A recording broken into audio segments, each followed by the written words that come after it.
కార్యక్రమాన్ని ప్రజల అభివృద్ధి కోసం మనము చేస్తున్న కార్యక్రమము తప్పనిసరిగా విజయవంతం కాగలదని నేను దృఢ విశ్వాసంతో ఉన్నాను.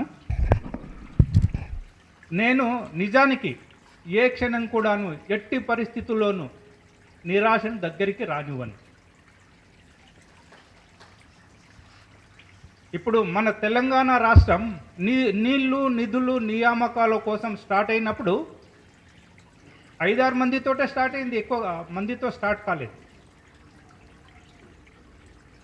ఇప్పుడు ఈ తెలంగాణ రాష్ట్ర ఐక్య రాజకీయ వేదిక కోసం మనము కష్టాన్ని కూడా ఇష్టంగా మలుచుకొని ప్రయత్నం చేస్తే తప్పనిసరిగా మనము విజయ ఫలాలను పొందగలము. దీంట్లో ఎవరికి అనుమానము అవసరం లేదు. అయితే మనము ఎట్టి పరిస్థితుల్లోనూ మనలను మనము మోటివేట్ చేసుకుంటూ ఉండడము మరిచిపోకూడదు. ప్రతి క్షణము మనము చేయవలసిన కార్యక్రమాల గురించి మననము చేసుకుంటూ ముందుకు పోవాలి.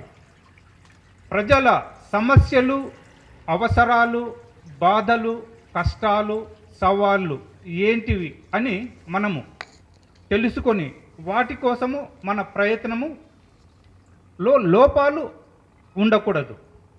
మన లోపాలు ఉన్న ఆ లోపము తప్పుగా మారుతుంది, తప్పు నేరముగా మారుతుంది. నేరం చేసిన తర్వాత శిక్ష అనుభవించక తప్పదు.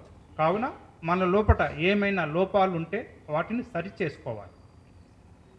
సరి చేసుకున్నప్పుడే మనము ఏదైతే చేయాలనుకుంటున్నామో ఆ విషయము సత్ఫలితాలను ఇవ్వగలదు. కావున మనము ఏర్పాటు చేయదలిసిన ఐక్య రాజకీయ వేదిక చాలా దృఢంగాను, స్థిరంగాను, నిశ్చలంగాను ఉండగలదని నేను భావిస్తున్నాను. దీనికోసము మనము చేయవలసింది ఒక్కటే. ఏమి చేయాలి అంటే మనము ఆల్వేస్ సత్యాన్నే మాట్లాడాలి. ప్రజలను ప్రలోభాలకు, భ్రమలకు, మాయకు ఎట్టి పరిస్థితుల్లోనూ గురి చేయకూడదు. మనము రాజకీయ వేదికను ఏర్పాటు చేస్తున్నాము కాబట్టి ప్రజల సమస్యలు ఏంటివో తెలుసుకోవాలి, ప్రజల అవసరాలను తెలుసుకోవాలి, ప్రజలకు ఏది ఉపయోగకరంగా ఉంటుంది, ఏది అభివృద్ధి పదంలోకి తీసుకుపోగలదు, ఏ సమస్యను మనము తీసుకెళ్తే ప్రజలు సుఖశాంతులతో ఉంటారు, ఎలాంటి కార్యక్రమాన్ని మనము ముందు పెట్టుకొని ఆ కార్యక్రమానికి కావలసిన విధి విధానాలను రూపొందించి మనము ఏ విధంగా ముందుకు వెళ్ళాలి, ఎలా కలవాలి, ఎలా ప్రజలను మమేకం చేయాలి, ఏ విధంగా ప్రజలందరినీ చైతన్యపరచాలి అనే ఆలోచనతోటి మనం ఎప్పుడైతే ముందుకెళ్తామో అప్పుడే ప్రజలలో విశ్వాసము, నమ్మకము చిగురించి వికసించగలదు. కావున ప్రజలను మనము చైతన్యపరిచే విధానంలో ఏమైనా లోపాలున్నా, ఏమైనా తప్పులున్నా మనము తప్పనిసరిగా వాటిని సరి చేసుకోవాలి. ఇక్కడ మనం ఎలాంటి భేషజాలకు పోకూడదు. భేషజాలు మన మనస్సులో కలిగినవంటే ఇక మన అభివృద్ధి ఏమో కానీ మన మధ్య విభేదాలు తలెత్తుతాయి. కావున మనము ఎలాంటి భేషజాలకు పోకుండా ఐకమత్యంతో మనము ముందుకు పోవాలని ఈ సందర్భంగా అందరికీ గుర్తు చేస్తున్నాను. ఇప్పుడు మనము ఎన్నో రాజకీయ పార్టీల వేదికగా దీన్ని మలచాలనుకున్నప్పుడు మనము ప్రతి ఒక్కరిని స్వీకరించాలే కానీ రిజెక్ట్ చేయకూడదు. ప్రతి పార్టీని మనము స్వీకరించాలి. అందరినీ కలుపుకొని అన్ని పార్టీలను ఏకం చేసుకొని ప్రస్తుత సమాజంలో అవినీతి పెరిగిపోయింది, నిర్లక్ష్యము పెరిగిపోయింది, మాఫియా పెరిగిపోయింది.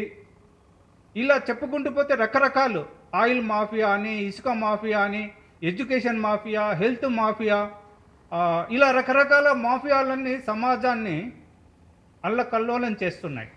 ఇలాంటి మాఫియాని మనం కట్టడి చేయాలంటే తప్పనిసరిగా మనము సమైక్యంగా ఐకమత్యంతో కలిసిమెలిసి అందరి అభిప్రాయాలు ఒక దగ్గరికి కలవకపోయినా కానీ అందరము కలిసిమెలిసి ప్రజల కోసము, ప్రజల సుఖశాంతుల కోసము, ప్రజల క్షేమం, సంక్షేమం, శ్రేయస్సు కోసం మనమందరము కలిసి ముందుకు పోవాలని ఈ సందర్భంగా అందరికీ గుర్తు చేస్తూ తర్వాత మళ్ళీ సమయం తీసుకొని మళ్ళీ మాట్లాడతాను.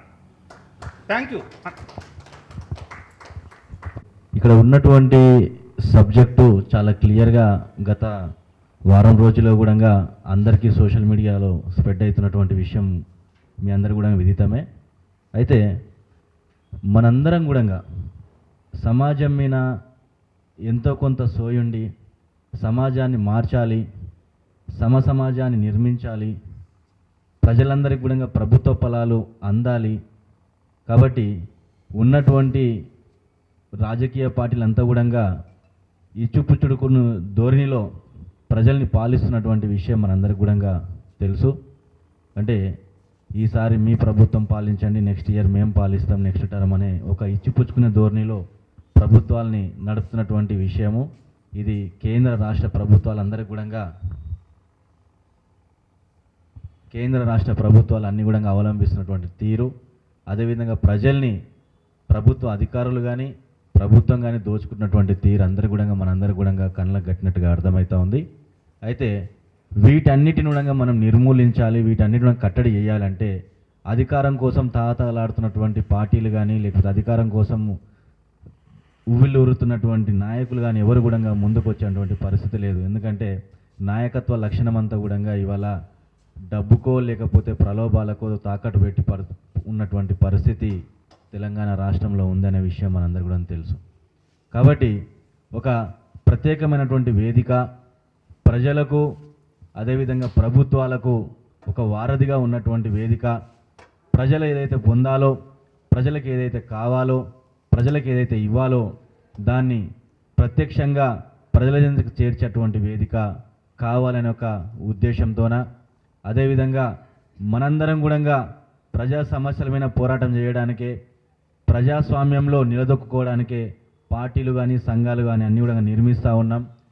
ఒక గృహ నిర్మాణం జరగాలంటే దాంట్లో ఇటుకలు కావాలి, ఇసుక కావాలి, మేస్త్రి కావాలి, పనులు కావాలి. అట్లా ఏ విధంగా అయితే మనందరం కూడా సమకూర్చుకుంటున్నామో మనందరం కూడా సమాజ శ్రేయస్సు కోసం రకరకాలుగా ఎవరికి తోచిన దారిలో ఎవరికి తోచిన విధంగా చేతనైనంత వరకు కూడా ప్రయత్నం చేస్తూ ఉన్నాం ప్రతినిత్యం కూడా.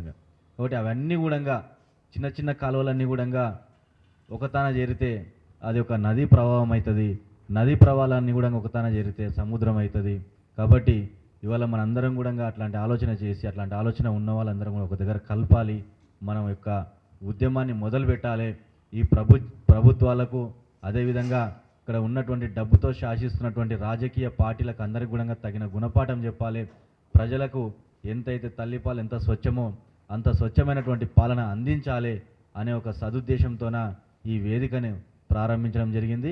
ఇది సదానంద రెడ్డి గారు అదేవిధంగా నేను అందరం కొంత కూర్చొని దీనిపైన వర్కౌట్ చేసి ఎట్లా వెళ్ళాలి, ప్రజల్లోకి ఏ విధంగా వెళ్ళాలి, ఎవరెవరిని తీసుకొని కలుపుకొని వెళ్ళాలి అనే విషయంలో చాలా వరకు తర్జన భర్జన తర్వాతనే తుది నిర్ణయానికి వచ్చి రావడం జరిగింది. అయితే మళ్ళీ కూడా మనం మాట్లాడుకున్న విషయాలన్నిటి మీద కూడా మళ్ళీ స్పష్టమైనటువంటి వివరణ ఇవ్వడం జరుగుతుంది.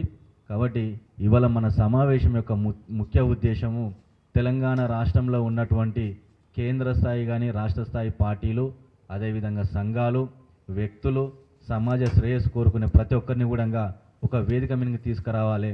గతంలో మన దగ్గర 69 తెలంగాణ ఉద్యమం జరిగింది. అదేవిధంగా మలిదశ ఉద్యమం జరిగింది.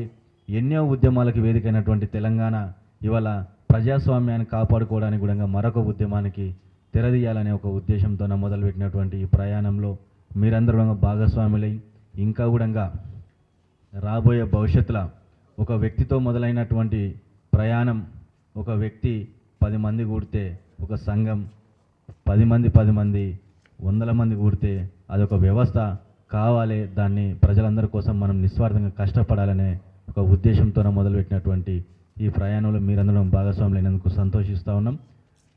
మీ యొక్క ఉద్దేశాలు, అదేవిధంగా చేయటువంటి కార్యక్రమాలు, చేపట్టేటువంటి కార్యక్రమాలు, మీ సలహాలు, సూచనలు, రాబోయే భవిష్యత్తులో మన నిర్మాణము, అదేవిధంగా ఇంకా ఎట్లా చేస్తే మనం యొక్క ఐక్యత పెంపొందించుకోవడానికి అవకాశం ఉంటుంది, ఇట్లాంటి విషయాలన్నీ కూడా విలువైన సమాచారాన్ని, విలువైనటువంటి సలహాలని, సూచనల్ని మీరందరు ఇస్తే కనుక అందరి భాగస్వామ్యంతో మనం మన ప్రజాస్వామ్యాన్ని కాపాడుకోవడానికి ముందుకెళ్ళడానికి వీలుంటుందనే విషయాన్ని నేను మీ అందరి కూడా కోరుకుంటూ, దయచేసి మీకున్నటువంటి సమయంలో విలువైనటువంటి సమాచారాన్ని, విలువైనటువంటి విషయాలని, సలహాలని తప్పకుండా పాటించి, ఇవాళ ఎంతమంది ఉన్నారనేది మన సమావేశంలో ముఖ్యం కాదు, ఎంత ముఖ్యమైనటువంటి వాళ్ళని కూర్చొని రేపు రాబోయే భవిష్యత్తులో మనము ఎంత మంచి సేవ చేసి ప్రజలకు, ప్రభుత్వానికి, ప్రజా ఫలాలకు, ప్రభుత్వం ఇచ్చేటువంటి ప్రజా ఫలాలకు ఎంత వారధిగా నిలబడడం అనేది ముఖ్యం. కాబట్టి మనందరం కూడా సంఘాలు నిర్మించినా, సంస్థలు నిర్మించినా, వ్యవస్థ నిర్మించినా, పార్టీలు నిర్మించినా మనందరూ కూడా సమాజం మీద సోయింది కాబట్టి నిర్మించినాం. కాబట్టి వాటన్నిటి కూడా సార్థకత చేయాల్సినటువంటి అవసరం, ఆవశ్యకత ఉంది. దానికే మనందరం కూడా ప్రయాణం మొదలు పెడదామని చెప్పి కోరుకుంటూ, తర్వాత ఒక్కొక్కరికి, అంటే ఇక్కడ ఏ ఒక్కరు కూడా డిక్టేటర్ కాదు, అందరం కూడా మనందరం కూడా సమానమైనటువంటి భాగస్వామ్యులమే. కాబట్టి వారి వారి ఉద్దేశాలని తప్పకుండా చెప్పాలని కోరుకుంటా ఉన్నా. ఇక్కడ వేదిక కాదు, లేకపోతే ఒకరు చెప్తేనే ఒకరు ముఖ్య అతిథులు గారు, అందరం ముఖ్య అతిథులమే. కాబట్టి అదే విధంగానే ముందుకెళ్ళాలి, ఈర్ష్యా ద్వేషాలు ఎట్లాంటివి లేకుండా ముందుకెళ్ళాలని చెప్పి కోరుకుంటూ ముందు మాట్లాడాలని చెప్పి కోరుతా ఉన్నా ప్రతి ఒక్కరిని కూడా. అనేక సామాజిక ఉద్యమాలు, సోషల్ సర్వీస్ పనులు చేస్తున్నాను గత 15 సంవత్సరాలుగా. ఆ క్రమంలో 2016లో మద్యపాన నిషేధం కోరుతూ 32 రోజులు నిరవధిక నిరాదీక్ష చేయడం జరిగింది. ఆ దీక్ష ఫలితంగా ప్రజలందరూ, ఎంతోమంది పెద్ద పెద్ద నాయకులు చేసిన ఉద్యమాల ఫలితంగా జయలలిత మేడం గారు దశల వారీ మద్యపాన నిషేధం ప్రకటించి తమిళనాడులో 6,000 మద్యం దుకాణాలలో ఆమె బ్రతి ఉండగా 3,000 మద్యం దుకాణాలు మూసివేశారు. దాని వలన ఎంతోమంది చెప్పిన విషయం ఏమిటంటే, మా ఇంటి పక్కన మద్యం దుకాణం ఉంటే ఒక కప్పు టీ తాగడానికి వెళ్ళి ఒక 10 రూపాయలు పెట్టుకుని ఒక పెగ్గు తాగి వచ్చేవాళ్ళం. పక్కన మద్యం దుకాణం లేకపోయేసరికి మేము ఆ వ్యసనానికి బానిసవ్వకుండా బయటపడ్డాము అని చాలామంది చెప్పారు. సో ఇది నేను చేసిన నిరాదీక్ష చిన్న విషయం. ఎంతోమంది మహామహులు దీన్ని పైకి తీసుకెళ్ళడం వలన జయలలిత మేడం గారు మంచి మనసుతో ఆ నిర్ణయం తీసుకుని మంచి పని చేశారని జయలలిత మేడం గారికి నేను కృతజ్ఞతలు తెలియజేస్తున్నాను. ప్రస్తుతం నేను తెలంగాణలో ఉన్న అవినీతిని తగ్గించడానికి ఒక చిన్న ప్రయత్నం చేయదలుచుకున్నాను. ఆ విషయం మాట్లాడుతున్నాను. నేను ఖైరతాబాద్ ఆర్టీ ఆఫీస్లో లైసెన్స్ రెన్యువల్ కోసం వచ్చినప్పుడు నా ఆధార్ కార్డు ఇక్కడ మార్చాలన్నారు. ఆధార్ కార్డు ఫ్రెండ్ ఇంటి అడ్రస్ మార్చాక నాకు చట్టపరంగా తప్పు చేయటం ఇష్టం లేకపోయింది. కేవలం ఆధార్ కార్డు మారడం వలన చట్టాన్ని గౌరవించాలనే ఉద్దేశంతో ఒక 5-6 నెలలు చెన్నై, హైదరాబాద్లో ఉందాం అని చెప్పి నేను ఇక్కడ షిఫ్ట్ అవ్వడం జరిగింది. దురదృష్టం ఏమిటంటే, నేను 1000 రూపాయలు లంచం ఇవ్వలేదని చెప్పి ఈరోజు కూడా నా ఆధార్ కార్డు, నాకు నా డ్రైవింగ్ లైసెన్స్, రెన్యువల్ చేసిన డ్రైవింగ్ లైసెన్స్ ఫిజికల్ ఆఫీస్ నాకు పంపించుకొని ఆపేశారు. ఆన్లైన్లో ఓకే చేశారు. అప్పుడు నాకు తట్టిన ఆలోచన, ఇది నా ఒక్కడి సమస్య కాదు, నా ఒక్కడి సమస్య పరిష్కరించుకోవడం పెద్ద విషయం కాదు, కానీ ఇక ముందు తెలంగాణలో ఏ పౌరుడికి అవినీతి వలన పనులు ఆగిపోవడం ఆగకూడదు అనిపించింది. అప్పుడు నాకు వచ్చిన ఆలోచనే జొమాటో, ర్యాపిడో, స్విగ్గీ తరహాలో ప్రభుత్వ అధికారికి single star to 5 star rating system ఇవ్వండి అనే చట్టం తీసుకురండి. ఉదాహరణకి చెప్పాలంటే, మీ ఇంటికి ఒక కరెంట్ అధికారి వచ్చి కరెంట్ రిపేర్ చేసిన తర్వాత మీ కంప్లైంట్ క్లోజ్ అని చెప్పి పై అధికారికి మెసేజ్ పంపించగానే కంప్లైంట్ మీరు ఇవ్వడం వల్ల మీ మొబైల్ నెంబర్కి ఒక మెసేజ్ వస్తుంది, ఈ అధికారి సేవ మీద single star to 5 star rating ఇవ్వండి అని చెప్పి. సింగిల్ స్టార్ రేటింగ్ అంటే మైనస్, 5 స్టార్ అంటే ప్లస్. ఒక అధికారి నెలకి 100 మందికి సర్వీస్ చేసి 10 మంది దగ్గర సింగిల్ స్టార్ రేటింగ్ తెచ్చుకుంటే అతనికి మైనస్ పాయింట్లు పడతాయి. సింగిల్ స్టార్ రేటింగ్ ఇవ్వగానే కొన్ని ప్రశ్నలు మిమ్మల్ని అడుగుతారు. అది మీరు కావాలంటే ఆన్సర్ చేయొచ్చు, లేదంటే వదిలేయచ్చు. వాటిల్లో ఫర్ ఎగ్జాంపుల్, ఈ అధికారి మర్యాదగా మాట్లాడారా లేదా, అధికారి మర్యాదగా మాట్లాడలేదని -2 మార్కులు. అధికారి లంచం అడిగాడా లేదా, లంచం అడిగారంటే -7 మార్కులు. అధికారి పని చేశారా లేదా, పని చేయలేదు, పని తెలియదు, కరెంట్ రాలేదని -2 మార్కులు. ఇలా ఒక అధికారి ఒక నెలలో 10 మంది దగ్గర మైనస్ మార్కులు తెచ్చుకుని -100 మార్కులు మొత్తం తెచ్చుకుంటే అతనికి 10% జీతం కట్ చేయండి జీవితాంతం. అదే అధికారి రెండో నెలలో మరో 10 మంది దగ్గర మైనస్ మార్కులు తెచ్చుకుని మరో 100 మార్కులు మైనస్ మార్కులు తెచ్చుకుంటే అతనికి 20% జీతం కట్ చేయండి. మూడో నెల ఆ అధికారి మారకుండా -500 పాయింట్లు తెచ్చుకుంటే అధికారిని సస్పెండ్ చేయండి. అదే రకంగా ఒక అధికారి +500 మార్క్స్ తెచ్చుకుంటే అధికారికి ప్రమోషన్ ఇవ్వండి. ఈ ప్రజలకు పంపించే సమాధానాలు, ప్రజలు ఇచ్చే బదులు ఇవన్నీ ఒక సాఫ్ట్వేర్లో లోడ్ చేసి సర్వర్లో సేవ్ చేసి దానికి ఒక పాస్వర్డ్ ఇచ్చి ఈ వ్యవస్థ మొత్తాన్ని 3 సభ్యుల కమిటీ చేతిలో పెట్టండి. ఆ 3 సభ్యులు ఎవరు ఉంటారంటే chief minister, high court chief justice, NGO leader. వీళ్ళ కింద ఈ కంప్లైంట్లన్నీ చూస్తానికి స్పెషల్ పోలీస్ టీం తరహాలో ఒక 100 మంది కొత్తగా రిక్రూట్ చేయండి. ఇలా నియమించబడే వాళ్ళు అంతకుముందు ఏ డిపార్ట్మెంట్లో పనిచేసి ఉండకూడదు. ఎందుకంటే వాళ్ళు డిపార్ట్మెంట్ వాళ్ళు ఇన్ఫ్లుయెన్స్ చేస్తారు. అందువల్ల కొత్త యువకులను ట్రైన్ చేసి నిర్మించండి, రిక్రూట్ చేయండి. చేశాక ఈ అధికారులు ప్రజలు ఇచ్చిన కంప్లైంట్, ఫర్ ఎగ్జాంపుల్ చెప్పాలంటే మీరు పన్ను కట్టడానికి వెళ్తారు, వాళ్ళతో చెబుతారు, అయ్యా నా ఇల్లు 2000 స్క్వేర్ ఫీట్లో ఉంది, 3000 స్క్వేర్ ఫీట్లకు పన్ను వేశారు అని మీరు డాక్యుమెంట్స్ చూపిస్తారు. కానీ మీరు 1000 రూపాయలు లంచం ఇవ్వడం వలన మీకు 3000 స్క్వేర్ ఫీటే పన్ను వసూలు చేస్తారు. మీరు బయటికి రాగానే ఈ ఫీడ్బ్యాక్ సిస్టంలో మెసేజ్ రాగానే మీరు తక్షణం అధికారి మీద -0 సింగిల్ స్టార్ రేటింగ్ ఇచ్చి ఈ డాక్యుమెంట్లు అప్లోడ్ చేస్తారు.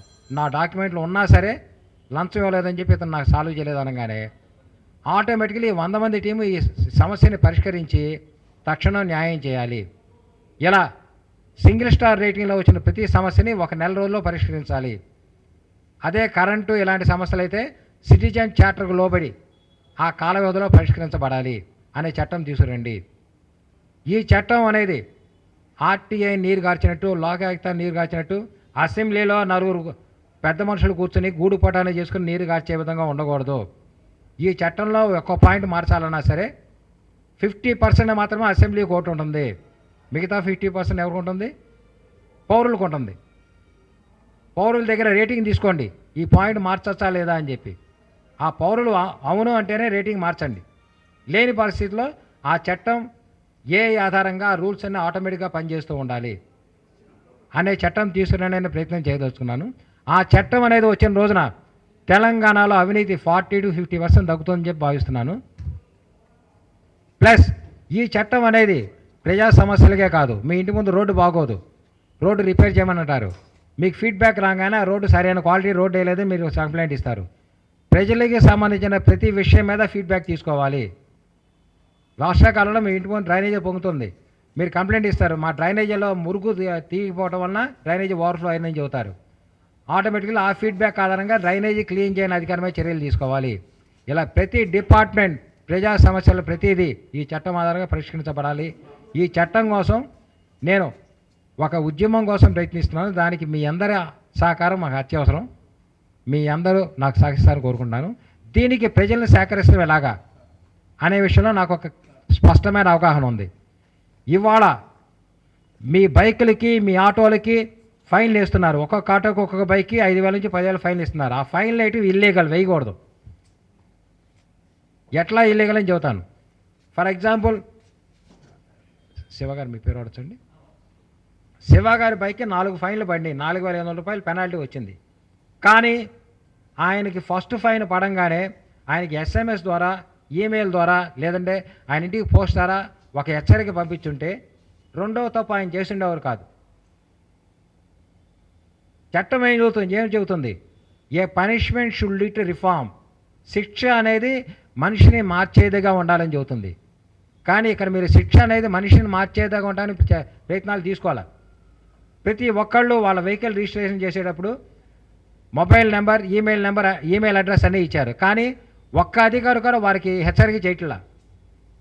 అంటే సమాజంలో ఇన్ని అఫెన్సెస్ జరగడానికి కారణం నిర్లక్ష్యమైన అధికారుల ధోరణి. సరైన సమయంలో సకాలంలో పౌరులకి సమాచారం పంపించి, అయ్యా మీరు తప్పు చేస్తున్నారు, మిమ్మల్ని మార్చుకోండి, మీరు మార్చుకోండి అనే హెచ్చరిక చేయని నిర్లక్ష్య అధికారుల ధోరణి. అంటే ఇక్కడ తప్పు దండన ప్రజలకు మాత్రమేనా? 5,000 పెనాల్టీలు 10,000 పెనాల్టీలు శివగారికి మాత్రమేనా? శివగారికి మెసేజ్ పంపించిన అధికారులకు ఎలాంటి దండన లేదా? అంటే ప్రజలు మాత్రం సాగు కడతాడు దుడ్డుకర పెట్టుకున్నాయి, అధికారులు వచ్చి కాపాడతారు. అంటే మీరు లంచాలు వసూలు చేస్తున్నారని చెప్పా. ఈ అక్రమాన్ని ఈ రకంగా ప్రజలకి అవేర్నెస్ క్రియేట్ చేయకుండా ఒక ఫైన్ వేయటం అనేది కలెక్షన్ విధానంగా పెట్టుకున్న విధానాన్ని మార్చాలి. మీరు కావాలంటే పన్నులు వేసుకోండి, ప్రజల్ని క్రిమినల్స్గా మార్చి ప్రజల మానం మీద దెబ్బకొట్టి పరువు ప్రతిష్టల మీద దెబ్బకొట్టి వాళ్ళని క్రిమినల్స్గా సమాజంలో క్రియేట్ చేస్తూ ఫైన్ వసూలు చేసుకోవడం, పన్ను వసూలు చేసుకోవడం తప్పది. మీ కలెక్షన్ కోసం ప్రజలను వచ్చి అనవసరంగా క్రిమినల్స్గా మార్చమాకండి, అఫెండర్స్గా మార్చమాకండి. ఇక ముందు ఫైన్లు వేసేటప్పుడు సమాచారం అందించిన అధికారులు కూడా పరిగణలో వాళ్ళకు కూడా ఫైన్లు వేయండి ప్రజలతో పాటు. అదే మీరు సిటిజన్ ఫీడ్బ్యాక్ సిస్టమ్ వస్తే ఇలాంటి ఫైన్లు ఉండవు. మీకు ఫైన్ పడిన మరుక్షణం మీరు ఫీడ్బ్యాక్ ఇస్తారు, అయ్యా నాకు మెసేజ్ రాలేదు అందువల్ల తప్పు చేశారని. ఆటోమేటిక్గా అధికారి సస్పెండ్ అవుతాడు. అప్పుడు అన్యాయంగా మేము ఫైన్లు పడవు. ఇలా ప్రతి విషయంలో ఏ డిపార్ట్మెంట్ అయినా సరే హైడ్రా అని చెప్పి ఇల్లు కూలగొడుతున్నారు, ఓకే. ఏమంటే హైడ్రా ఇల్లు కట్టేటప్పుడు లంచాలు తీసుకుని ఇళ్ళకు అనుమతించే అధికారులు ఇల్లు కూలగొట్టరే? ఆ ఇల్లు అమృతిచ్చిన ఏ అధికారి పనిచేశాడు? అధికారి ఇల్లు ఎక్కడ ఉంది? మరి అధికారి ఇల్లు కూలగొట్టాలి కదా. అంటే తప్పు చేసిన ప్రజలకే పనిష్మెంట్, అధికారులు దండం లేదంటే ఇదేమి ప్రజాస్వామ్యం? అలా దండాన్ని విధించదలుచుకున్నారా? శివరావు అనేవాడు ముఖ్యమంత్రి ఇంటి ముందుకు వెళ్తున్నాడు, రివాల్వర్ షూట్ చేయండి, ఐఎమ్ రెడీ. ఆ చంపేదేదో ఫస్ట్ శివరావుని చంపండి, తర్వాత ప్రజలను చంపండి. ఇది నా నినాదం. ఇక్కడ శివరావు ఒక్కడే కాదు, శివ గారైనా సదానంద రెడ్డి గారైనా సరే రండి కాల్చండి. ఒక అల్లూరు సీతారామరావు అయితే ఒక అల్లూరు సీతారామరావుగా భగత్ సింగ్ గారు నిలబడి ఛాలెంజ్ చేస్తేనే అవినీతి చేసే అధికారులు లొంగుతారు. మనం ఎంతవరకు పోరాటాలు అని చెప్పి 4 చోట్ల 4 కేకలేసి వెళ్ళిపోతే లొంగరు. సింహం గుహలోకి వెళ్ళి సింహం చెవి పట్టుకుని ఆడిద్దాం, చస్తే చస్తాం, లేదంటే సింహాన్ని లొంగదీస్తాం. చచ్చిన పేరే, లొంగదీసిన పేరే, రెండు మనకు పేరే. అవినీతిని సహించవద్దు, సింహాన్ని నిలదీద్దాం. ఇది నా నినాదం. నేను ఇలాగే పనిచేశాను చాలాసార్లు, ఇప్పటికే చాలాసేపు మాట్లాడాను, క్షమించండి సార్. ఈ చట్టం తెచ్చే విషయంలో మీ నెంబర్స్ ఇస్తే మీకు ఫీడ్బ్యాక్ పంపిస్తాను, నేను మీకు అప్డేట్ చేస్తుంటాను.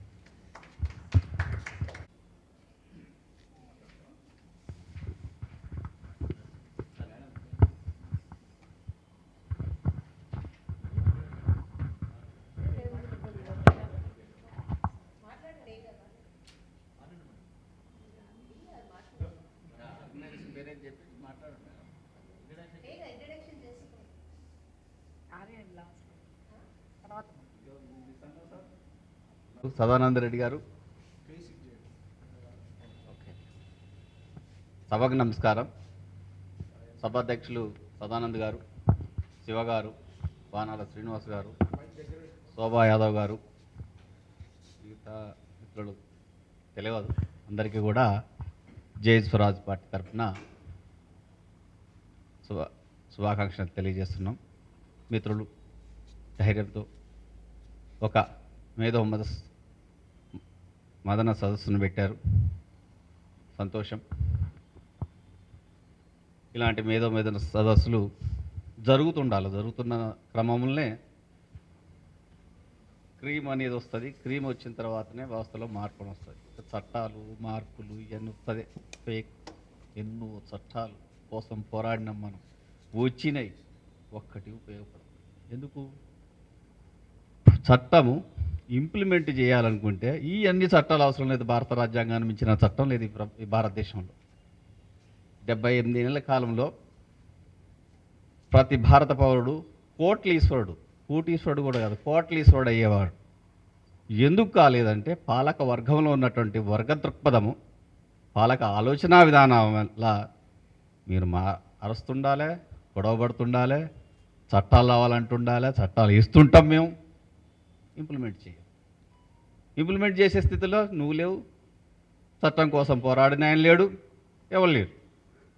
ఇది మనం ఎన్ని చేసినా అల్టిమేట్గా చట్టంలో కూర్చున్నటువంటి వ్యక్తులు చేస్తేనే వస్తుంది. ఆ చట్టంలోకి ఎవరు పోవాలి, సరే ఎవరైతే మాట్లాడుతారో ఆ చట్టంలోకి పోవాలనే ఆలోచన పెట్టుకున్నప్పుడు మాత్రమే 100% అని వస్తుందని చెప్పము. ఎందుకంటే ఇందాక సార్ మాట్లాడుతూ మాఫియా మాఫియా మాఫియా మాఫియా ఒక 10 రకాల మాఫియాలు చెప్పిండు.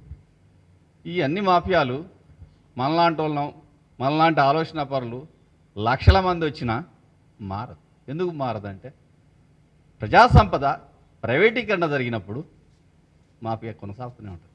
విద్య ప్రభుత్వ రంగం నుంచి ప్రైవేట్ రంగంలోకి వచ్చినప్పుడు మాఫియా ఉంటూనే ఉంటుంది.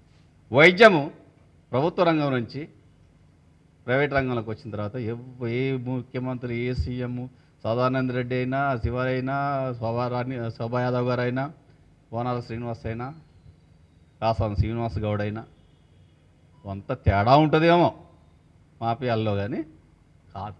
ఎప్పుడైతుంది ఈ వ్యవస్థలన్నీ, వ్యాపార వ్యవస్థలు, సర్వీస్ వ్యవస్థలు ప్రభుత్వ రంగంలో ఉన్నప్పుడు, ఓ మాట చెప్పాలంటే మిత్రుడు చెప్పారు, బ్రిటిష్ కాలంలో అవినీతి అనేది లేదు, ఒకళ్ళు ఉంటే వాడు భూమి మీద ఉండేవాడు. అలాంటి వ్యవస్థలు, ఎందుకంటే వాళ్ళకి సరే వాళ్ళు ఈ దేశ సంపదను దోసుకోవడానికి వచ్చినటువంటి వాళ్ళు అయినా కానీ ఇక్కడ చట్టాలు సిన్సియర్గా పనిచేసాయి. లేదు, ఒకప్పుడు రాజరిక వ్యవస్థలో కూడా అవినీతి ఉండదు. మీరు చూసినైతే రాజ్యం మొత్తం రాజు చేతిలో ఉంటుంది. ప్రజలకు స్వేచ్ఛ, ఎక్కడైనా ఆడుకోవచ్చు, వాళ్ళకు చట్టాలు ఉంటాయి. కాకపోతే అక్కడ బలవంతులదే రాజ్యం.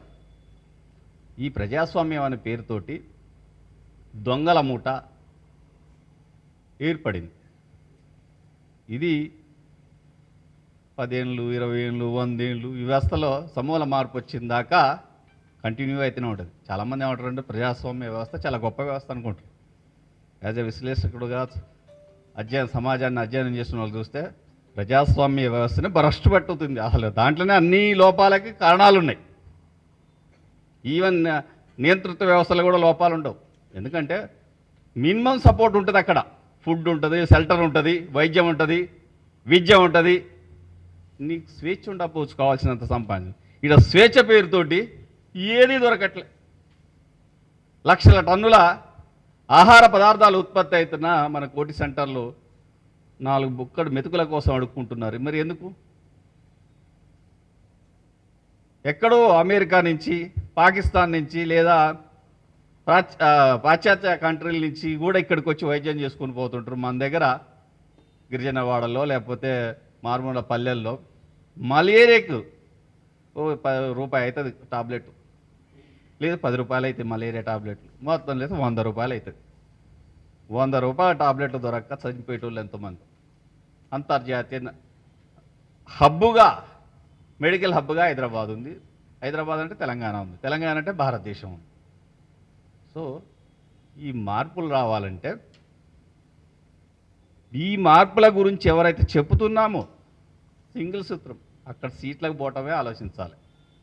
నువ్వు చెయ్యని వల్ల రాదు. ఎందుకంటే అదేదో నువ్వు చేయరాదు, నువ్వు పోరాదు, వద్దనరా. నెక్స్ట్ చట్టాలండి, మన కళ్ళ ముందు చూసిన దిశ చట్టం తర్వాత ఆగినాయా? వచ్చిందంటే ఇక్కడ మహిళలు సంపూర్ణ స్వేచ్ఛ భద్రతతో ఉంటారు అనుకున్నాం. అంతకంటే దారుణాలు జరుగుతున్నాయి. మీరు అన్నారు ఆర్టీఐ చట్టం ఏమన్నా పనిచేస్తుంది ఎక్కడన్నా? ఇట్లా చట్టము ఒకవేళ ప్రభుత్వం తలుచుకుంటే మనందరినీ ఈ క్షణంలోనే అరెస్ట్ చేసుకొని జైల్లో పెట్టడానికి కూడా ఉన్నాయి చట్టాలు. ఏదో ఒక చెప్తాడు, దాంట్లో మనం వర్తిస్తాం. అంటే ఎవడైతే చెప్తాడో ఆడు ఎవడైనా ఉండండి, 5 ఏళ్ళ కోసం ఉంటాడా, 10 ఏళ్ళ కోసం ఉంటాడా, 1 ఇయర్ కోసం ఉంటాడా, ఉన్నోడు చెప్పిందే అది. కింద కూర్చున్నప్పుడు మాట్లాడుతుంది వేరే ఉంటుంది. చూడలేదా మనం రేవంత్ రెడ్డిని కేసీఆర్ని చెప్పినప్పుడు వామ్మో అనుకున్నాం. సో ఇక్కడ ఈ వర్గం నుంచి వచ్చిన వాళ్ళు వాళ్ళ సొక్కాలు మారచ్చు, వాళ్ళ జెండాలు మారచ్చు, వాళ్ళ రూపు మారచ్చు, కానీ వర్గ స్వభావాన్ని మాత్రం మారారు. కాబట్టి ఆ వర్గ స్వభావం మార్చాలంటే మీలాంటి ఆలోచన పరులు రాజకీయాల్లో, ప్రత్యక్ష రాజకీయాల్లో మీరే సీఎంలు, మీరే ఎమ్మెల్యేలు, మీరే ఎమ్మెల్సీలు, ఎంపీలు, మినిస్టర్లు అయ్యాలనే ఆలోచనతో వస్తే అవుతుంది. అటువైపు మీరు చేయాలి ప్రయత్నాలు. అక్కడ మా జయస్వరాజ్ పార్టీగా మీరేమన్నంటే ఈ కూటమిలు ఇట్లాంటి సరే మీ ప్రయత్నాలు మీరు చేయండి. మీరేమన్నా ఇన్వైట్ చేస్తే మా వంతు ఒక కార్యకర్తగా వచ్చి కూర్చోవాలనుకుంటే, లేదు మీరు చేసే కార్యక్రమం ఒక పొరకగా ఊడ్చాలనుకుంటే మేము వస్తాము. అది మాకు ఆమోదయోగ్యమైనటువంటి అంశమైనప్పుడు. ఇదే క్రమంలో ఈ తెలంగాణ 2028 100% ఇలాంటి ఆలోచన పరులు ఇక్కడ 10 మంది ఉన్నామా, 1000 మంది ఉన్నామా, 10 లక్షల మంది ఉన్నామా, 4 కోట్ల మంది ఉన్నామా, 2028లో ప్రజలు వేసారి తెలంగాణ వస్తే మా బతుకులు మారుతాయి, సంపద మొత్తం మాకు ఈ నీళ్లు నిధులు నియామకం ఫేకు. తెలంగాణ ఉద్యమంలో ప్రజలు పాల్గొన్నది ఏంటంటే కనీసం బతుకు భరోసా దొరుకుద్దని, కనీసం ఉద్యోగం దొరుకుద్దని, కనీసం వైద్యం దొరుకుద్దని, కనీసం విద్య దొరుకుద్దని. కానీ మారుమూడు పల్లెల్లో వాడు ఒక ఇంటి జాగాని కొనుక్కోవాలంటే వాడి జీవితం సరిపోవట్లేదు. 100 గజాల ఇంటి జాగాని కొనుక్కోవాలంటే మారుమూల పల్లెల్లో వాని జీవితం సరిపోవట్లేదు. అంటే ఎక్కడికి పోయిందో చూడండి. ఒకప్పుడు హైదరాబాద్ లాంటి కాడనే కిరాయి ఇల్లు ఎందుకు, ఒక ఇల్లు కొట్టుకుందా అంటే ఒక 3-4 ఏళ్లలో 200-300 గజాల ఇల్లు స్థలం కొనుక్కొని ఇల్లు కట్టుకునేవాడు. ఇది హైదరాబాద్లో సామాన్యుడికి, మధ్యతరగతి వ్యక్తికి జీవితకాలం జీవితమో వాళ్ళ 2వ తరానికో. ఇక పల్లెల్లో కూడా ఆ దుస్థితి వచ్చింది. అంటే ఇక్కడ ఉద్యమం కూడా చేసింది జీరో మైనస్సే. యాజ్ తెలంగాణ ఉద్యమకారుడిగా చెప్తున్న మాట. మేము తెలంగాణ ఉద్యమంలో మేము పోరాడినప్పుడు వస్తే కొంతన్నా మార్పు జరుగుద్దేమో అనుకున్నాం. కానీ అంతకంటే ఎక్కువ దోపిడీ, అంతకంటే దుర్మార్గం, అంతకంటే విద్య అందకుండా పోవటం, విద్యా సంస్థల్లో ఆత్మహత్యలు పిల్లలు చేసుకోవటం, వైద్యాలయాల్లో ఉండటం, ఇవన్నీ జరుగుతున్నాయి. దాన్ని మించి ఏమన్నా ఈ రేవంత్ రెడ్డి చేస్తాడేమో అనుకుంటే ఆయన అన్నాడు, రెడ్డి అది దొరా దొరా దొరా తీసేసి ప్రజాపాలన అన్నాడు. ప్రజా కాదు, ఊరికో 10 మంది కొత్త దొరలను తీసుకొచ్చిండి ఆయన. అక్కడ రాష్ట్రానికి మొత్తానికి ఒకటే దొర ఉండేమో సరే ఆయన దృష్టిలో. ఈయన ఊరికో 10 మంది దొరలను తీసుకొచ్చి ప్రజా పాలనని అస్తవ్యస్తం చేసి దోసుకుంటుండు నిలువున. కాబట్టి దీన్ని 2029కి ముగింపు పలకటానికి ప్రయత్నం చేద్దామి. మీ ప్రయత్నంలో మేము ఒక కార్యకర్తగా వస్తాం. ఇదే క్రమంలో ప్రభుత్వ వ్యతిరేక కార్యక్రమాలపై మేము కూడా త్వరలో కార్యాచరణ చేపట్టబోతున్నాం. మేమంటే జయస్వరాజ్ పార్టీకి ఇండివిజువల్గా చేస్తూనే ఉంటుంది. ఒక group of parties, group of organisations తోటి వివిధ కార్యక్రమాలపైన పోరాటాలు చేయడానికి సిద్ధమయ్యాం. దానికి మిమ్మల్ని కూడా మీ గ్రూపుని లేదా ఇండివిజువల్గా ఇన్విటేషన్ పిలుస్తాము, రండి. అక్కడ ఒకటే మీ జెండా, మీ కండవ, మీ పార్టీ విధానం స్వేచ్ఛగా చెప్పుకొని పోవచ్చు. దాంట్లో ఏమీ లేదు. ప్రజలు ప్రతి ఒక్కరిని పరీక్షిస్తుంటారు. ఎవరికి మనం కోరుకున్నదే ఉత్తమమైన సమాజం రావాలనే కదా. ఆ ఉత్తమ సమాజంలో మా సదానంద్ గారే ముందు వరుసలో ఉన్నారనుకో, సమాజం మేము కూడా సపట్లు కొడతాం కదా. బాణాల శ్రీనివాస్ గారే ముందున్నారు అనుకోండి, మేము కూడా సపట్లు కొడతాం కదా. మా మిత్రుడే కదా. శివ గారైనా, శోభా యాదవ్ గారైనా, మేడం పేరేది వారైనా. సో ఈ అవకాశం ఇచ్చినటువంటి మిత్రులకి జై స్వరాజ్ పార్టీ తరఫున మరొకసారి ధన్యవాదాలు తెలియజేస్తూ, మనం చెప్పేది 100% చేయలేకపోవచ్చు, కానీ దాంట్లో కొంత భాగం అన్నా చేయటం వైపు అడుగేద్దామని కోరుకుంటూ ఈ అవకాశం ఇచ్చిన వారికి ముగిస్తాను. Thank you. నేను రాష్ట్రీయ జనతాదళ అధ్యక్షురాలని తెలంగాణకు. ఈ తెలంగాణ ఉద్యమాలు అనేటివి మేము ఇప్పుడు కాదు, గతంలో ఎన్నోసార్లు బ్రదర్ చెప్పినట్టు కేసీఆర్కే లైఫ్ ఇచ్చిన వాళ్ళం మేము. ఫస్ట్ తెలంగాణకు లెటర్ ఇచ్చింది లాలూ ప్రసాద్ యాదవ్. లాలూ ప్రసాద్ తర్వాత మేము కమిటీ వేసి ఇప్పించింది నేను తెలంగాణకు. రఘువంత్ సింగ్ ప్రసాద్ బాబుని పెట్టి తెలంగాణ ప్రజలు వెనుకబడుతుర్రు, వాళ్ళకి అవసరం ఉంది తెలంగాణ విద్య వైద్యం అని బ్రదర్ చెప్పినట్టుగా మేము అప్పుడు ఆలోచించి ఏం చేసినంటే పార్లమెంట్లో ఒక బోర్డు కమిటీ తయారు చేసి రఘువంత్ సింగ్ ప్రసాద్ బాబుని ప్రెసిడెంట్గా దాన్ని నియమించినామని. ఆ తర్వాత ఇక్కడ ఉద్యమాలు చేసినప్పుడు సోదరులందరూ కలిసి తెలంగాణ ప్రజలంతా కలిసి మాకు అందరూ సహకరించి తెలంగాణను మేము తెచ్చుకోవడం జరిగింది. కానీ తెలంగాణ ఏం పాలైందంటే ఒక బీసీ సీఎం అవుతాడేమో, ఒక ఎస్సీ సీఎం అవుతాడేమో, ఒక ఎస్టీ సీఎం అవుతాడేమో అనుకున్నా కానీ ఈ విధంగా దొరల పాలన అవుతుందని మేము కూడా అనుకోలేదు అప్పుడు. అయితే అప్పుడు ఆల్టర్నేట్గా ఎవరు లేరు, కేసీఆర్ తప్పితే ఎవరు లేరు అని చెప్పి ఆయన ఎన్నుకోవడం జరిగింది. అంటే అది కూడా స్వార్థంగానే, అది ఎట్లా అంటే ఎవరికి వాళ్ళు పోటీపడి చేసిరు. కానీ ఆయన ప్రభుత్వం గత 10 ఏళ్ళ నుంచి మేము కూడా చూసినాము. ఆయన బిడ్డే కవితమ్మ ఏ విధంగా చేసింది, తండ్రి ఎట్లా చేసిండు, వీళ్ళు ఎట్లా చేసిరు, అందరినీ చూసుకుంటూ తర్వాత తెలంగాణ ప్రజల్ని వాడు దొర వీడి దొర అనుకుంటా ఎవరు మన ఇప్పుడున్న ముఖ్యమంత్రి గారు రేవంత్ రెడ్డి గారు ఏం చేసిండు, నేను వస్తా నేను చేస్తా అని అళ్ళకెళ్ళి ఇళ్ళ జంపై ఇళ్ళకెళ్ళి అళ్ళ జంపై మరి తెలంగాణను చేపట్టాలని ఎన్నో ప్లాన్ చేసినాక తెలంగాణ ప్రజలను ఏం చేస్తుండు, ఆశ ఈ 2 తులాల బంగారం తులం బంగారం అని ఆశ పెట్టి నిన్ను పింఛనీళ్ళు ఇస్తా 4,000 అని చెప్పి ఎంతో ప్రజలను, అంటే ఇక్కడ తెలంగాణ ప్రజలలో కొంచెం అవగాహన లేదు. ఎందుకు లేదంటే చదువు లేదు. కొన్ని లేబర్ బస్తీలు ఉన్నాయి, కొన్ని స్లమ్ ఏరియాలు ఉన్నాయి, అందులో చదువులు రావు. వాళ్ళకి 500 200 ఇచ్చుకొని తీసుకొస్తారు, వాళ్ళని మోటిగేజ్ చేస్తారు. మోటిగేజ్ ఓట్ టైం వచ్చే వరకు ఇంత డబ్బు ఇచ్చి ఓటు ఇప్పించుకుంటారు. అందులో రకరకాలుగా తయారవుతుంది. ఆ ప్రజలంతా ఏమైపోతుంటారే మాకు వస్తే దేవుడు ఏమనిస్తాడేమో అనే ఆశతోని ఈ ప్రజలు ఎన్నుకోవడం జరుగుతుంది. అయితే వాళ్ళని ఫస్ట్ మోటిగేజ్ చేయాలి మనం అందరం కూడా. ఇప్పుడు ఈ ప్రజా సంఘాలు అంటున్నావు, ప్రజా సంఘాలు ఏం చేస్తారు, ఈ నీకు గ్రూప్ వస్తే నీకు ఎవిడెన్స్గా నీ వెనక 4 వస్తారు, నా వెనక 4 అందరు వస్తారు. ఆడ ఒక్కడు ఊగుతుండ అనుకో, వాని వెనక వాడు 1,00,000 రూపాయలు పెట్టుకోరా ఇక చూసుకో నువ్వు అనగానే వాని వెనక మనల్ని వదిలిపెడతాడు. అరే అన్న మంచోడ్రా పోయి ఆయన వెనక పోదాం పదా అని పోతుడు. అంటే ఇలాంటి వారికి కట్టాలి మనం అందరం. ఇప్పుడు చెప్పుకోవడం మీటింగ్ పెట్టుకోవడం గొప్ప కాదు. ఇక్కడ వ్యవస్థ అనేది ఇప్పుడు ప్రైవేట్ సంస్థ అంటారు, ప్రైవేట్ సంస్థల పిల్లలకు ఫీజులు తల్లిదండ్రులు కట్టలేక చచ్చిపోతురు. అలాంటి వారికి కట్టాలి. ఎందుకంటే రేవంత్ రెడ్డి దృష్టిలో కూడా ఆలోచించాలి. ఆయన కూడా నేను ప్రజలకు సాయం చేస్తాను, నేను కూడా మిడిల్ క్లాసు, నేను ఒక మన దీన్ని ఏమంటారు రైతు సంఘం బిడ్డని నేను కూడా ఒకప్పుడు అని చెప్పుకుంటూ వచ్చిండు. ఆయన అదే ఆలోచించాలి, పిల్లలు ఎట్లా చదువుకుంటారు, ఏమవుతుంది, నేను పిల్లలకి ఏం చేయాలి, ఎట్లా పురుగుల ఫుడ్ పెడుతుర్రు, పిల్లలకు ఫీజులు కట్టలేక పిల్లలు చచ్చిపోతుర్రు, పిల్లల రేపులు జరుగుతున్నాయి, ఆడపిల్లలకు ప్రొటెక్షన్ అంటుర్రు. ఆయన ఒక కమిటీ వేస్తాడు. ఏ కమిటీ వేసినా కానీ ఏ గవర్నమెంట్ వచ్చి కూడా ఏ ఆడపిల్లని కాపాడలేకపోతున్నారు. దాన్ని ఎట్లా అరిగడతారు? ఒక గ్రూప్ తయారు చేయండి లేడీస్కి, ప్రైవేట్ లేడీస్ పెట్టండి, ప్రైవేట్ లేడీస్ పెట్టి వాళ్ళకి మీరు ఈ గ్రూప్ని ఇట్లా చూడండి, ఈ విధంగా చేయండి అని చెప్పి ఒక్కొక్క ఈ స్కూల్లో ఏం జరుగుతుంది అది రిపోర్ట్ తీసుకుని వాళ్ళకి ఏం చేయాలి, వాళ్ళకి ఎలాంటి సాయం చేయాలనేది తెలంగాణ ముఖ్యమంత్రి గారు రేవంత్ రెడ్డి గారు చూడవలసిన అవసరం. ఇంకోటి ఇప్పుడు నిరుపేదలు అంటున్నాను నేను, మీరు ఎవరు ఏమనుకోవద్దు. అక్కడ అసదున్ ఓవైసీ గాంధీ కాలేజ్ ఎవరు చెడగొట్టలేరు.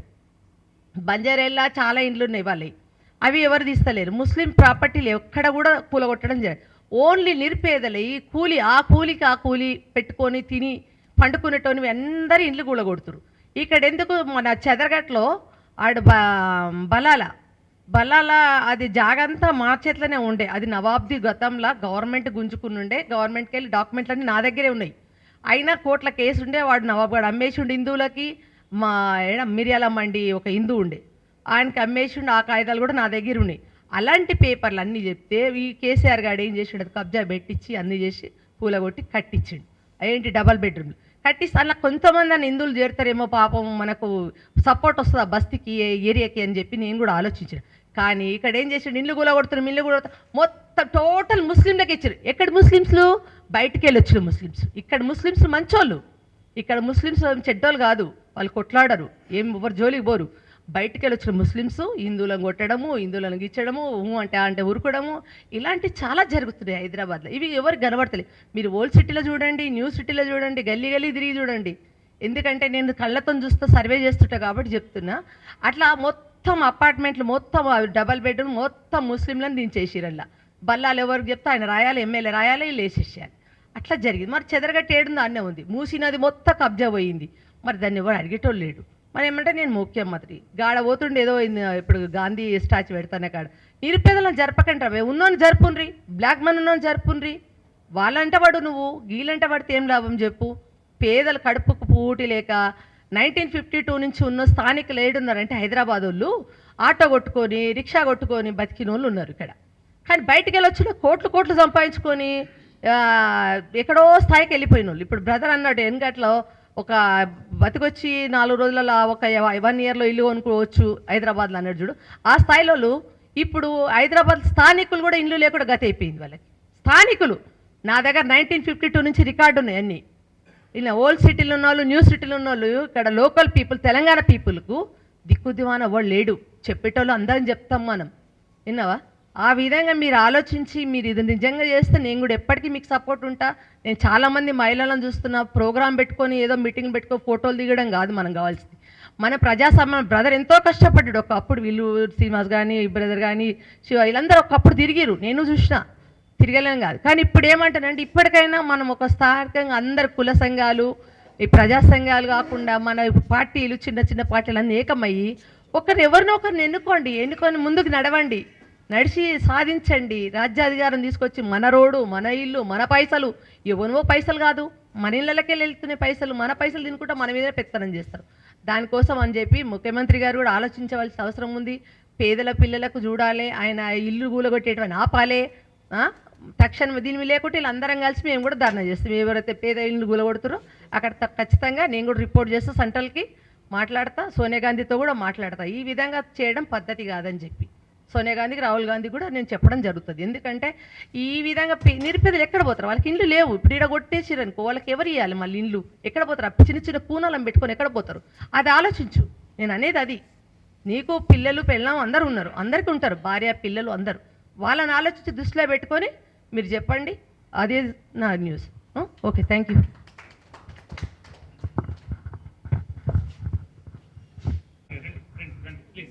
ప్లీజ్ కమ్ కానీ మీరు స్వేచ్ఛగా మాట్లాడండి. మీరేమైతే చెప్పాలనుకుంటున్నారో.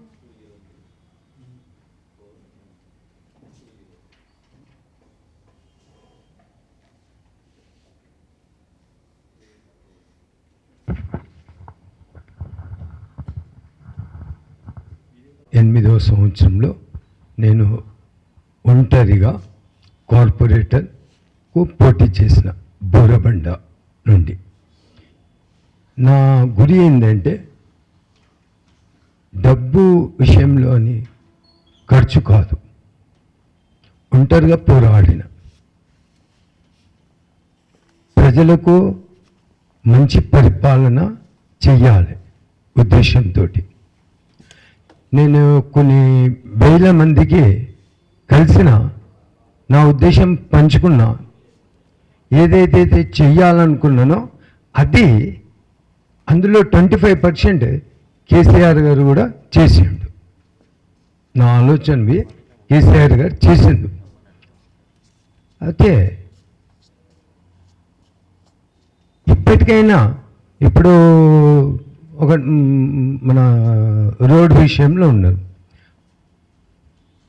ఫైన్లు వేస్తారు, ప్రభుత్వానికి డబ్బు వస్తుంది. అయితే ప్రభుత్వానికి డబ్బు వస్తుంది, పోలీస్ డిపార్ట్మెంట్కు ఎక్కువగా ఎవరైతే పక్కకు తీసుకోమని చెప్తారో వాళ్ళ జోబులో పోతుంది. 75% అయితే వాళ్ళకి పోతే 25% అయితే ప్రభుత్వానికి అందుతాయి. కానీ నా ప్లాన్ తోటి ఇప్పుడు సపోజ్ 1 కోటి రూపాయలు ప్రభుత్వానికి వస్తుందమ్మా, కానీ కోటి కాదు 10 కోట్ల రూపాయలు ఫైన్ చేయొచ్చు, 10 కోట్ల రూపాయలు కూడా ప్రజల దగ్గరికి వెళ్ళి తీసుకురావచ్చు.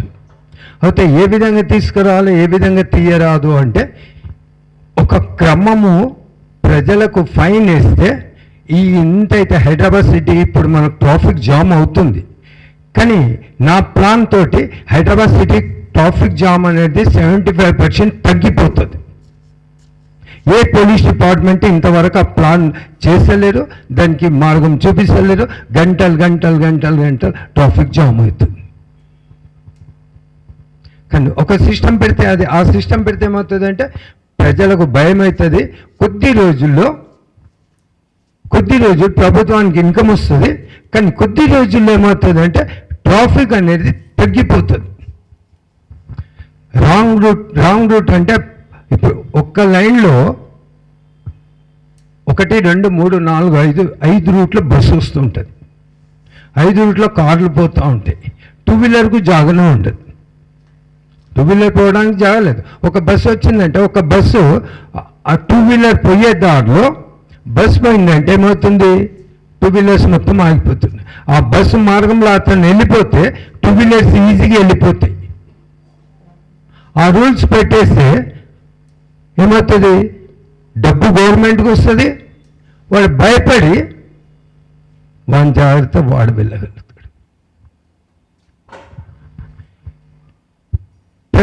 ఇంకోటి ఏంటంటే ఈ విధంగా ఉంటుంది, వృక్షాలు నాటుతున్నారు గవర్నమెంట్, కొన్ని కోట్ల మిలియన్లు పెడుతుంది. దానికి ప్రయోజనం ఏముంది? వృక్షాలు ఎవరు చూస్తుందో? అవి ఎండకి ఎండిపోతా ఉన్నాయి. పెట్టేటప్పుడు నేను చాలాసార్లు చూస్తాను, కానీ దానికి దిక్కులేని స్థితిలో ఉన్నాయి, ఎండిపోతున్నాయి. ప్రతి ఇంటి దగ్గరికి వచ్చి ఒక కొబ్బరి చెట్టు మొక్క ఇవ్వండి, ఒక నిమ్మ చెట్టు మొక్క ఇవ్వండి, ఒక మామిడి చెట్టు మొక్క ఇవ్వండి. అది అక్కడేమవుతుంది, ఆ ఇంటి దగ్గర ఏం చేస్తాడు, నీళ్లు పోస్తాడు, ఒక లైన్ లోపల ఒక తినే వస్తువుల ఫలాలు దొరుకుతాయి, ఒరిజినల్ ఉంటాయి. అవి మందు కొట్టినవి ఉండే ఈ రోడ్ల మీద పెడుతుందో మళ్ళీ ఏం చేస్తుందో కట్ చేస్తుందో. ఆ స్తంభాలన్నీ వస్తున్నాయి, ఇవి పొడవుగా పెరుగుతున్నాయి. మళ్ళీ కరెంట్ డిపార్ట్మెంట్ వాళ్ళకు డబ్బులు ఖర్చు అవుతున్నాయి, మున్సిపాల్కు ఖర్చు అవుతున్నాయి. అదే ఇంటి దగ్గర ఉంటే వాడు జాగ్రత్తగా తినడానికి చూస్తాడు, పంట పండుతుంది, రక్షణ ఉంటుంది. ఇట్లా కొన్ని ఉన్నాయి చాలా విషయాలు చెప్పుకోవాలంటే, కానీ ఇది 2 విషయాలు చెప్తున్నాను.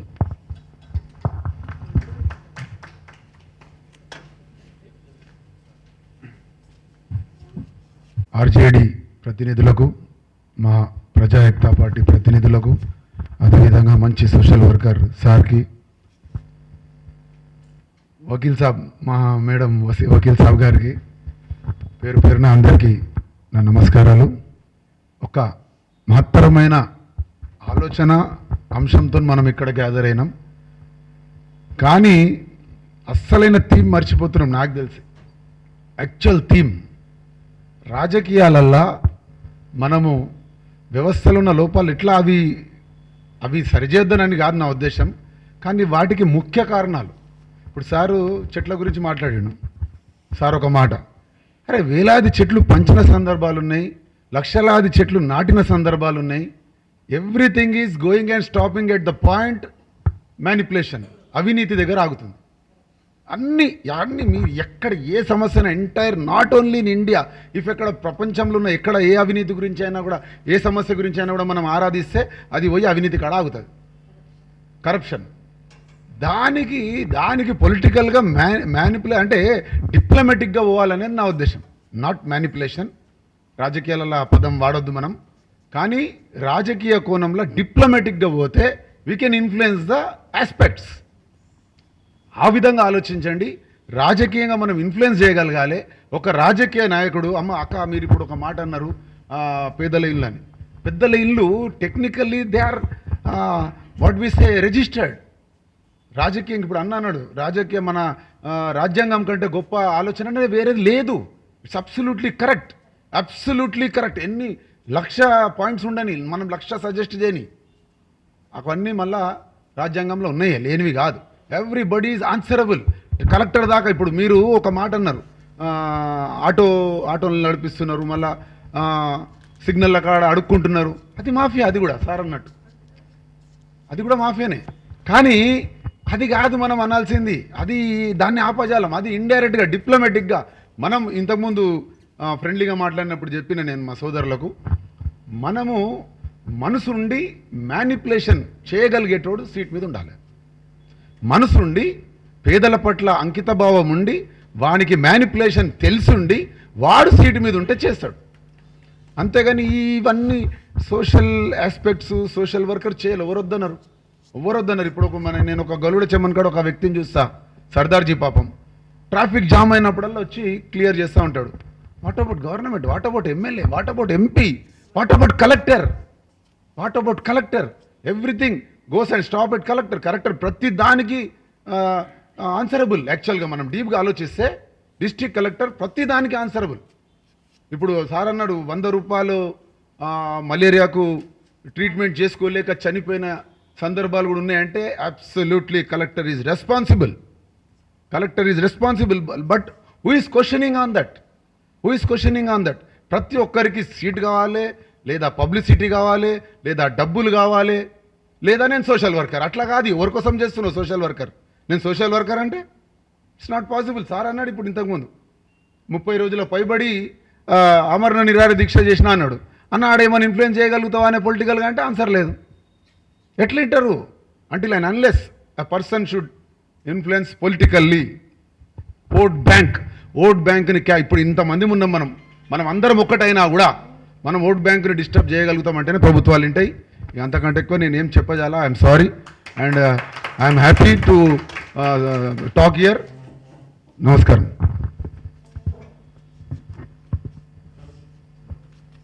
వచ్చి మన సైడ్ వచ్చే అవకాశం ఉంది. 3% అంటే ఒక్కరి ఎవరికని కనీసం 6,000 8,000 వరకు ఇన్ఫ్లుయెన్స్ చేయగలరు.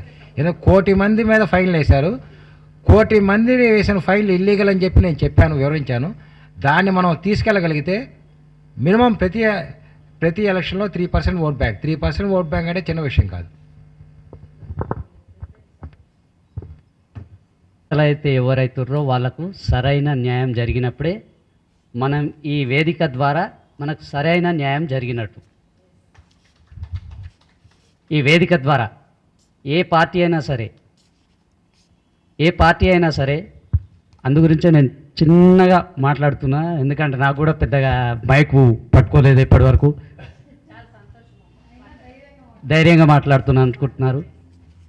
నేను చెప్పేది ఒకటే, మన ఈ మీటింగ్ ద్వారా ఏ పార్టీలో ఉన్నా సరే, వివిధ పార్టీలో అన్ని పార్టీలు కలిపి మనకు కావాల్సింది ఏంది, నిరుపేదలైనటువంటి వారికి న్యాయం జరగాలి. ఆ ఇండ్లు కూలిపోయింది, వాళ్ళకి న్యాయం జరగాల్సిందే. మొన్న కుమ్మర సంఘటన జరిగింది, వాళ్ళకి న్యాయం జరగాల్సిందే. పార్టీ ఏదైనా సరే కరెక్ట్ న్యాయం జరిగినప్పుడే మనకి ఈ వేదికకు వాల్యూ ఉంటుంది. మనం వీడికి వచ్చినందుకు కూడా ఓకే థ్యాంక్ యూ. ఎందుకంటే మా దగ్గర కూడా అయితే రాజు యువ వికాస్ అని పెట్టారు, అది ఎక్కడ పోయిందో తెలియదు. ఇప్పటివరకు అయితే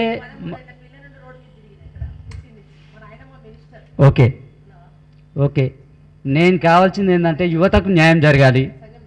మన జేఏసీ తరపు నుంచి ఏదైనా చేస్తే వాళ్ళకు న్యాయం చేస్తే మన పార్టీ తరపు నుంచి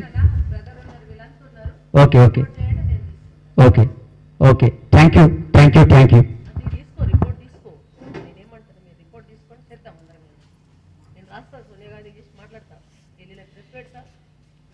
ముఖ్యంగా ఈ యొక్క ఐక్య వేదికను ఏర్పాటు చేసినటువంటి మన శివ గారికి, మరి సదానంద్ గారికి, మా యొక్క ఆర్జేడీ అధ్యక్షురాలు నాకు పిలిచి అన్నాన్ని కూడా రావాలి మాట్లాడాలి అని ఆమె నాకు ప్రతి క్షణము సమస్యల మీద మేము చర్చించుకుంటాం. ఈ సమస్యల మీద మాట్లాడడానికి అవకాశం ఇచ్చి ఆమె ద్వారా వచ్చినందుకు మీకు అందరికీ ప్రత్యేకమైనటువంటి ధన్యవాదాలు. ఐక్యవేదిక మేధో మదనం అంటే రివ్యూ, మనం ఏం చేయాలి ఈ సమాజానికి అనేది. కమ్యూనిస్ట్ వాళ్ళు కొట్లాడుతారు మనకంటే ఎక్కువ, వాళ్ళు ప్రజాక్షేత్రంలో ఉన్నారు. సిపిఐ, సిపిఎం, పీపుల్స్ వార్ కూడా ఉన్నారు. కానీ గొంతెత్తి మాట్లాడినటువంటి వ్యక్తులను ఖచ్చితంగా మాట్లాడితే గొంతు నులివెంచేటటువంటి పరిస్థితి ఈ రోజుల్లో ఉంది. కాబట్టి మనము ఇక్కడ చిన్నగా ఈ వేదిక అని ఓ 10 మందితో కూర్చున్నాము. ఈ 10 మందిది రేపు 1000 మంది కావాలని నేను ఆకాంక్షిస్తాను. ఎందుకొరకు అంటే కేసీఆర్ తెలంగాణ ఉద్యమం చేసినప్పుడు ఒక ముగ్గురుతోటే చేసిండు. ఒక తన కూర్చొని, ఆయన అలవాటు అది వేసుకొని కూర్చొని మాట్లాడుకుంటా తెలంగాణ చేద్దాం అనేటువంటి ఆలోచన విధానం తీసుకుపోయినటువంటిది ఒక పెద్ద రాష్ట్రాన్ని 2గా విభజించేటటువంటి పరిస్థితి దాకా వచ్చింది అని అంటే ఈ యొక్క మేధోమదనం ద్వారా ఎన్నో పార్టీలను ఇంకా సమీకరించాల్సి ఉంది. ఎంతోమంది ఈ యొక్క ఈ వేదిక మీదకి రావాల్సినటువంటి అవసరం ఉంది. దీంతో పాటు ఇంకొకటి చెప్తారు ఏంటంటే సంఘాలు అంటే దీంట్లో ట్రేడ్ యూనియన్స్ కూడా రావాలి. ట్రేడ్ యూనియన్స్ ఉంది, ఐఎన్టీఎస్ ఉంది, బిఎంఎస్ ఉంది, హెచ్ఎంఎస్ ఉంది. వీళ్ళందరూ ఏంటంటే శ్రామికుల కోసం కార్మికుల కోసం అంటే మనలాంటి ఈ చిన్న వర్గాల కొరకు మనం లాంటి ఏ రకమైనటువంటి పోరాటం చేస్తున్నామో వాళ్ళు కూడా అలాంటి పోరాటం చేస్తుండ్రు. చిన్న చిన్న యూనియన్లు, పెద్ద పెద్ద కంపెనీలకు యూనియన్లు లేకుండా చేసిండ్రు. సంఘాలను గొంతు నిలిపి పెద్ద పెద్ద ఇండస్ట్రీస్ను ఈరోజు మూతబడేసినటువంటి పరిస్థితిలో ఉన్నటువంటి క్రమంలో ఎంతో ఉద్యమాలు చేసినా కూడా ఫలితం లేకపోతే వాళ్ళది ఇష్టారాజ్యంగా ప్రజాస్వామ్యంలో ఓటేసి మనం గెలిపిస్తే వాళ్ళ ఇష్టారాజ్యంలో వాళ్ళ యొక్క అనుకూలమైనటువంటి చట్టాలు తెచ్చుకొని మన లాంటి చిన్న చిన్న రాజకీయ పార్టీలను చిన్న రాజకీయ పార్టీ అంటే మాది ఆర్జేడీ పార్టీ ఆ రాష్ట్రంలో చాలా పెద్ద పార్టీ. యాక్చువల్గా మేడము ఒకసారి central minister Kranti Singh madam గారు వచ్చిండ్రు. వస్తే ఆ మేడం గారును తోటి మాట్లాడదామని వెళ్తే అప్పుడు కవితమ్మ వచ్చింది. అసలు కవితమ్మ ఎవరో కూడా ఆమె నోటెడ్ కూడా ఎవరికి మాకు తెలియదు. కానీ అన్నా ఆమె ఎవరో కనుకోమ్మా అన్నా అని నన్ను పంపించింది. అంటే నేను పోయి అమ్మ ఎవరు నీవు అని అడిగిన కవితను. అడిగితే ఆమె ఏమన్నది, నాది జాగృతి అన్నది. అమ్మ ఏదో జాగృతి అంట పార్టీ అంట. ఆమె వచ్చిందంట అయితే ఆమె వచ్చి ఆ క్రాంతి సింగ్ మేడం దగ్గరికి టూరిజం అండ్ కల్చర్ మినిస్టర్ ఆమె ఉండే అప్పుడు ఆమె వచ్చి మాట్లాడినాక ఇంతవరకు వచ్చింది కదా కేసీఆర్ బిడ్డ అంటే, అరే అట్లనా అంటే అలాంటి వ్యక్తులు వాళ్ళు ఎక్కడెక్కడనో నామికరా వాస్తవం లేనటువంటి వ్యక్తులు ఈరోజు ఎక్కడనో పోయినరు, కుబేరులు అయిపోయినరు. ప్రజలకు మేము న్యాయం చేస్తాం, ప్రజల సేవ చేస్తామని చెప్పి సేవ చేసుకుంటా ఈరోజు ఏ స్థితిలో ఉన్నారు. మనం ఇంకా ఉద్యమం చేస్తూనే ఉన్నాం. ఇంకా ఉద్యమాల ప్రాణాలు కోల్పోయిన వాళ్ళే ఉన్నారు, జెండా పట్టినోడే ఉన్నాడు, ఇంకా కానీ జెండా మోచుడే ఉన్నాడు. ఇంకొకటి ఏమన్నారంటే బీద వర్గాల వారు పైకి రావటం లేదంటే కొన్ని నియోజకవర్గాల్లో ఏంటంటే ఎస్సీ ఎస్టీ మైనారిటీ కొన్ని నియోజకవర్గాల్లో వాళ్ళకు రిజర్వేషన్స్ ఉంటాయి, వాళ్ళే నిలబడాలి, మహిళలే నిలబడాలని రిజర్వేషన్ ఉంటాయి. కానీ వాళ్ళు ఎవరి దగ్గరికి వెళ్తారు, మళ్ళా గెలిచినా మళ్ళీ తిరిగిపోయి మళ్ళీ ఆ పార్టీలనే కలుస్తుండ్రు. అంటే ప్రజల గురించి ఆలోచించే వాళ్ళు, ప్రజల గురించి పోరాడదామనేటువంటి ఆలోచన విధానం ఉన్నటువంటి వ్యక్తులు కూడా వాళ్ళకు వాళ్ళు ఎవరికి వాళ్ళు నీళ్ళు వాళ్ళ యొక్క కడుపులో గుంజుకుంటేనే ఈత కొడతామన్నాడు చూసినా ఆ రకంగా పోతుండ్రు. చట్టాలన్నీ రాజకీయ వాళ్ళ చేతిలో ఉన్నాయి. ఇంతకుముందు గేట న్యాయస్థానం పోతే మేడం గారు ఏమనుకోకు, న్యాయస్థానం పోతే న్యాయం దొరుకుతుందని మనం అనుకునేవాళ్ళం. కానీ అక్కడ కొన్ని గ్రూపులు తయారైనాయి. ఏం గ్రూపులు అంటే రెడ్డి గ్రూప్ ఒకటి, బాపనోళ్ళ గ్రూప్ ఒకటి, ఇంకొక గ్రూప్ ఒకటి. ఆ జడ్జి ఎవరు ఉంటే ఆ కేసులు ఆన్నే వేపిస్తారు. ఆన్నే వేపించి వాళ్ళ అనుకూలంగా తప్పు చేసినా, ఒప్పు చేసినా, అన్యాయం చేసినా, ఓను గుంజుకున్నా. కానీ ఆ యొక్క గ్రూపుల ద్వారా ఈరోజు న్యాయ వ్యవస్థనే భ్రష్టు పట్టింది. నేను అందుకే అంట, కానీ న్యాయస్థానం కాదు అది, అన్యాయస్థానం, న్యాయవాదులు కాదు అన్యాయవాదులు అంట. కాబట్టి దయచేసి ఎవరన్నా ఉంటే క్షమించాలి, కానీ బాగా ఉంది, వ్యవస్థకు నష్టం కలుగుతుంది. Thank you very much. మాట్లాడాలంటే చాలా మాట్లాడచ్చు, గంటలు మాట్లాడు ఉపన్యాసం ఇచ్చేటటువంటి దేవుడు నాకు ఆ యొక్క జ్ఞానం ఇచ్చిండు. అయినా సరే కాబట్టి దయచేసి ఈ అవకాశం ఇచ్చినటువంటి పెద్దలకు ప్రత్యేకమైన ధన్యవాదాలు. Thank you very much. అన్న, నా పేరు నరసింహరావు. నేను ప్రజాయుక్త పార్టీ గ్రేటర్ హైదరాబాద్ అధ్యక్షుడిని. ఇప్పుడు మా అధ్యక్షులు వారు మాట్లాడారు. ధన్యవాదాలు. అంటే నాకు శివ గారు ఇన్వైట్ చేశారు, అడ్వకేట్ హైకోర్టు. అందరూ అనుకునే విధంగా అన్యాయం ఏం లేదు, న్యాయమే ఉంది. కొంతమంది ప్రతి వ్యవస్థలో అన్యాయం ఉంది, న్యాయం ఉంది. భ్రష్టు పట్టిస్తున్నారు. అన్యాయపు జనాంగం సంస్థలన్నిటినీ భ్రష్టు పట్టిస్తున్నారు తప్ప ఏమీ లేదు. రాజ్యాంగం కరెక్టే ఉంది, న్యాయస్థానం కరెక్టే ఉంది, అన్ని రంగాలు రాయటం బాగా రాస్తున్నారు, కానీ ఇంప్లిమెంటేషన్ లేదు. ఇక్కడికి నేను ఎందుకు వచ్చానంటే శివ గారు ఇన్వైట్ చేశారు. అండ్ మేడం నేను అడ్వకేటు హైకోర్టు ప్రసూన నా పేరు. విద్య, వైద్య, ఉపాధి అన్నారు. ఈ మూడు నన్ను చాలా ఆకర్షించినాయి.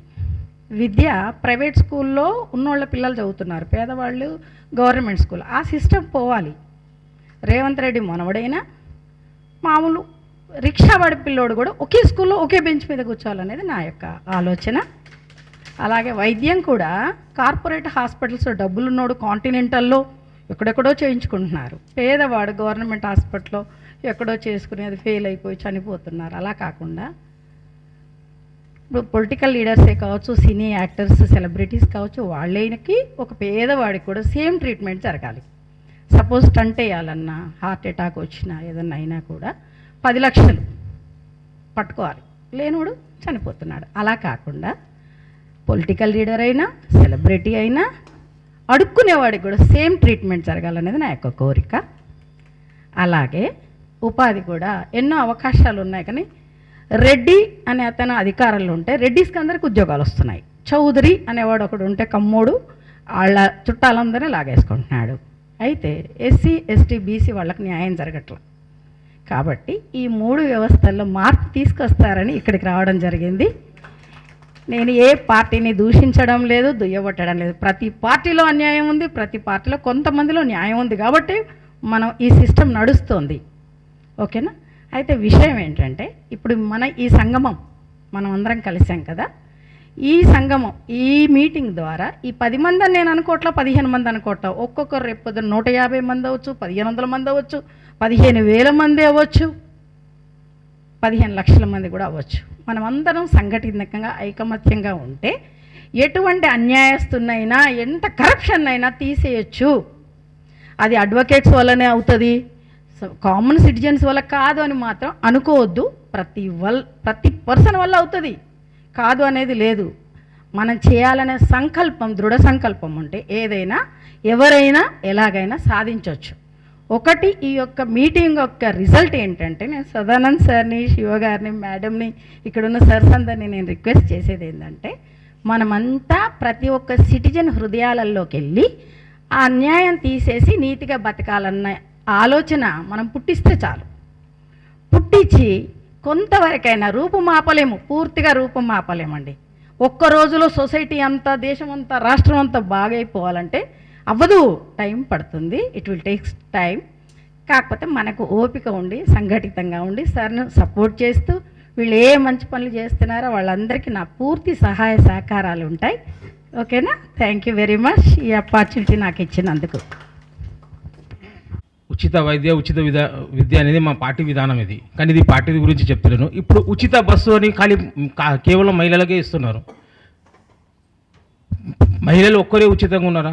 ఇప్పుడు కాలేజ్కి వెళ్ళి అమ్మాయిలు గిట్ట ఉన్నారు, వాళ్ళు గిట్ట ప్రతి ఒక్క అమ్మాయి ఉంది, అబ్బాయిలు గిట్ట ఉన్నారు కదా, పేదవాళ్ళు ఉన్నారు కదా, వాళ్ళకి ఎందుకు ఇస్తలేరు? కనీసం ఒక స్టూడెంట్స్ కన్నా ఇవ్వాలి కదా. స్టూడెంట్స్కి ఉన్నాయి మేడం, స్టూడెంట్స్కి ఉన్నాయి, కానీ అబ్బాయిలకు లేదు కదా మేడం. అబ్బాయిలు ఇప్పుడు ప్రతి అబ్బాయి అయితే ధనవంతుడు కాదు కదా మేడం, అమ్మాయిలకి ఇస్తున్నారు. ఇప్పుడు లేడీస్ ఉన్నారు మేడం, లేడీస్కి అవసరం లేదు కదా మేడం. ఇప్పుడు అదే ఒక ఏజ్ లిమిట్ పెట్టాలి మేడం. 58 ఇయర్స్ తర్వాత లేడీస్కు, మరి తర్వాత స్టూడెంట్స్కు పెడితే ఎలా ఉంటుంది అది? అవునండి మేడం, అదే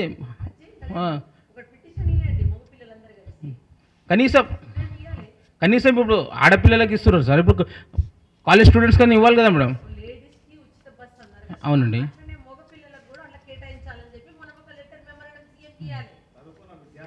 అదే చదువుకునే విద్యార్థులకు ఇవ్వాలి కదా సార్, అది కంపల్సరీ కదా, అది కరెక్టే కదా, అదే కావాలి మేడం, మాకు కావాల్సింది అదే. నాకు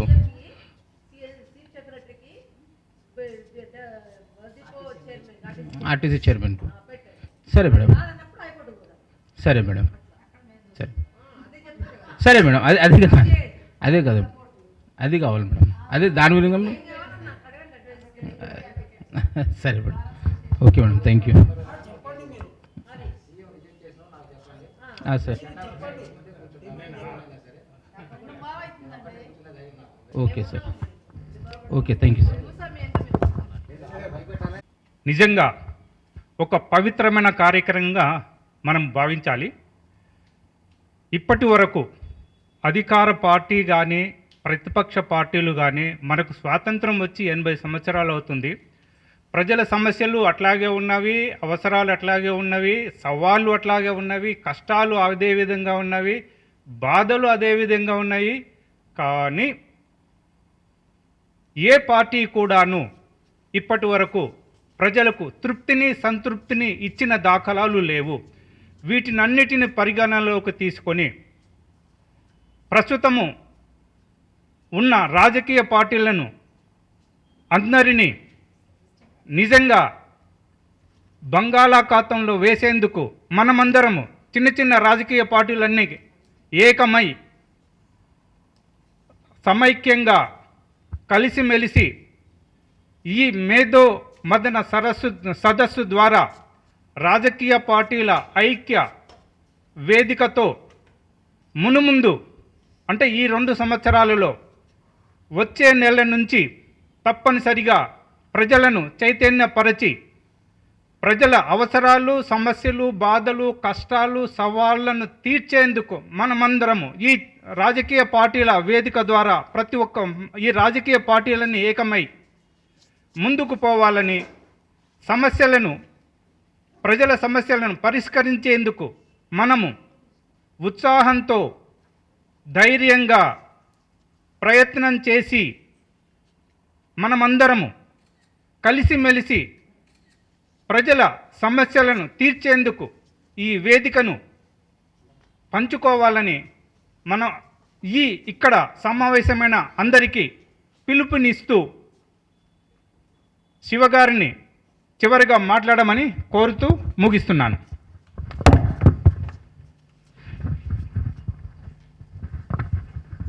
అయితే ఇక్కడికి వచ్చినటువంటి ప్రతి ఒక్కరు గుణంగా రెండోసారి మాట్లాడుతున్నాం కాబట్టి క్షమించాలి. కాకపోతే ఇది మన సమావేశం కాబట్టి విషయాన్ని కూలంకుషంగా అందరికీ అర్థం కావాలనే ఉద్దేశంతోన మాట్లాడడం జరుగుతూ ఉంది. అయితే గతంలో నేను చెప్పినట్లనే మనందరం గుణంగా చాలా ఉన్నతమైనటువంటి పవిత్రమైనటువంటి ఆలోచన సమాజం పట్ల ఉంది కాబట్టి సమాజంలో మనందరం గుణంగా భాగమై సమాజ మార్పు కోసము ప్రతి క్షణము నిరంతరము నిర్విరామంగా కష్టపడుతున్నటువంటి విషయము మనందరికి కూడా విదితమే. అయితే ఇక్కడ అందరం కూడా ఎంతో ఉన్నతమైనటువంటి చరిత్ర కలిగినటువంటి వాళ్ళమే. దారులు వేరైనా కానీ మనందరికి కూడా ఒక ఉన్నతమైనటువంటి మంచి చరిత్ర కలిగినటువంటి నిప్పు కణాలమే.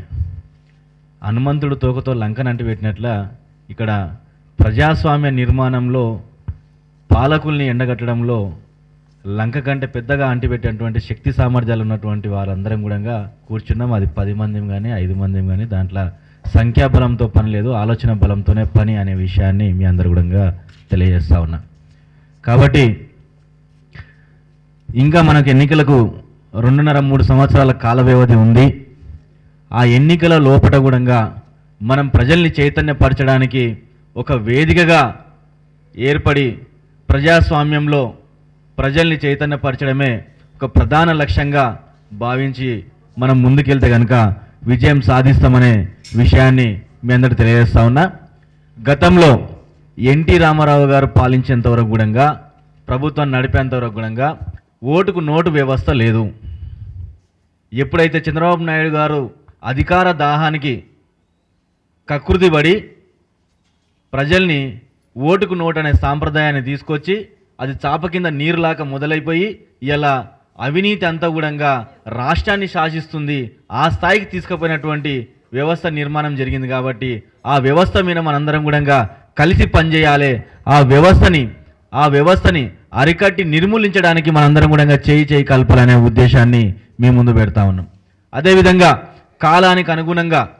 కాలానికి అనుగుణంగా టెక్నాలజీని అందుకొని రాబోయే భవిష్యత్ తరాల యువతకి ఇప్పుడు మనం ఏదైతే చూస్తున్నామో ఈ రాజకీయ వ్యవస్థ భవిష్యత్తులో ఉండకపోవచ్చు. గతంలో మనం చూసినటువంటి రాజకీయ వ్యవస్థ ప్రజెంట్ లేదు కాబట్టి ఇప్పుడున్న రాజకీయ వ్యవస్థ ఫ్యూచర్లో ఉండకపోవచ్చు. అట్లాంటి వ్యవస్థని నిర్మాణంలో మనందరం కూడా భాగమై ఒక మంచి పవిత్రమైనటువంటి నిర్మాణాన్ని మనం భవిష్యత్ తరాలకు అందియాలనే ఒక ఉద్దేశంతో మనందరం పనిచేయాల్సినటువంటి అవసరం ఉంది. ఇక్కడ రాజకీయ పార్టీలు కానీ, సంఘాలు కానీ, వ్యవస్థలు కానీ, సంస్థలు కానీ, ఏవైనా కానీ ఎవరమైనా సరే మనందరం కూడా వ్యవస్థ నిర్మాణంలో భాగం కావాలి. ఆ వ్యవస్థ కూడా తల్లిపాలు ఎంత స్వచ్ఛమో అంతే స్వచ్ఛంగా ఉండాలి. ఇలా మనకంటే వెనుకబడినటువంటి దేశాలన్నీ కూడా మనకంటే 100 అడుగుల ముందు ప్రయాణం జరుగుతూ ఉంది. అంటే అక్కడంతా కూడా అవినీతి లేకుండా, నాయకుడు అనేవాడు అవినీతి లేకుండా ఇంట్లో ఒక పెద్దన్న పాత్ర పోషించి ప్రజలందరికీ కూడా ప్రభుత్వ ఫలాలని సమానంగా పంచిండు. కాబట్టి ఇవాళ అక్కడ అవినీతి తగ్గిపోయి అభివృద్ధిలో ముందుకెళ్తున్నారనే విషయాన్ని మనం ప్రజల్లోకి తీసుకెళ్ళాలి. ఇవాళ ఎంతో చదువుకున్నటువంటి ఉన్నతమైనటువంటి చదువులు చదివి నెలకు 3 లక్షల జీతం తీసుకున్నటువంటి, అంటే మొన్న 2023లో జరిగినటువంటి ఒక ఉదాహరణ చెప్తా. నెలకు 3 లక్షలు జీతం తీసుకున్నటువంటి సాఫ్ట్వేర్ ఉద్యోగి ₹1000 నాకు ఓటుకు నోటు ఇవ్వలేదంటని చెప్పి ఓటు వేయకుండా ఇంట్లో కూర్చున్నటువంటి పరిస్థితి. ఇలా ప్రజాస్వామ్యము, రాజ్యాంగము, పాలకులు ఈ వ్యవస్థను ఎక్కడ దాకా తీసుకుపోతా ఉన్నారు. ఇవాళ ప్రజల్ని పాలించేటువంటి ప్రభుత్వంలో ఉన్నటువంటి నాయకులే అధికారికంగా అంబులెన్స్లలో నియోజకవర్గాలకు డబ్బులు పంపించి ప్రజల్ని ప్రలోభపెట్టి ఓటులు వేసుకొని మేము గెలిచినామని చెప్పి సంకలు గుద్దుకొని సంబరాలు చేసుకున్నటువంటి పరిస్థితి వ్యవస్థ ఈడ స్టార్ట్ అయింది. ఇట్లాంటి వ్యవస్థని మనందరం కూడా అరికట్టాల్సినటువంటి అవసరం ఉంది. చీమలని కలిపి పాముల్ని చంపిన విధంగానే మనందరం కూడా వ్యవస్థలో ఉన్నటువంటి మన వ్యవస్థ పైన సోయినటువంటి మనందరం కూడా ఏకం కావాలి. రాబోయే భవిష్యత్ తరాలకి మనం ఒక దిక్సూచి అయిన ముందుకు నడవాలి అని చెప్పి కోరుకుంటూ, ఇంకా కూడా రాజకీయ వేదికను ఇవాళ రాజకీయ పార్టీలుగా ఉన్నటువంటి చిన్న పార్టీలు అన్నీ కూడా కలిపి జేఏసీలు రావడం కొత్త కాదు, రాజకీయ వేదికలు కొత్త కావడం కాదు, అన్నీ ఏం కొత్త కాదు. తెలంగాణలో ఎన్నో రకాలైనటువంటి ఎక్స్పెరిమెంట్లకి, ప్రయోగాలకి వేదిక తెలంగాణ. కాబట్టి ఈ తెలంగాణలో మన ప్రజల్ని మనం కాపాడుకున్నటువంటి ఆవశ్యకత చాలా ఉందని చెప్పి మేము ముందు పెడుతూ, రాబోయే ముందు ఇంకో నెల రోజులలో 15 రోజుల్లో మరొక కార్యాచరణ కూడా ప్రకటించి ప్రజల్లోకి ముందుకెళ్ళడానికి ప్రయత్నం చేద్దాం. ఇక్కడ ఉన్నటువంటి పార్టీలు, సంఘాలు అన్నీ కూడా ఈర్ష్య ద్వేషాలకు పోకుండా అందరం కలిసికట్టుగా పనిచేద్దాం. ఎందుకంటే మనం ఎవరి ఆస్తులు ఎవరిని గుంజుకోవడానికి అవసరం లేదు. ఒకరి యొక్క చరిత్రని ఇంకొకరు గుంజుకునే అవసరం అంతకంటే లేదు. కాబట్టి మనందరం కూడా ఒక కాస్ మీద పనిచేస్తున్నాం, ఒక వ్యవస్థ మీద పనిచేస్తున్నాం. కాబట్టి ఆ వ్యవస్థ నిర్మాణంలో అందరం భాగస్వామ్యం కావాలంటని చెప్పి మీ అందరికీ విజ్ఞప్తి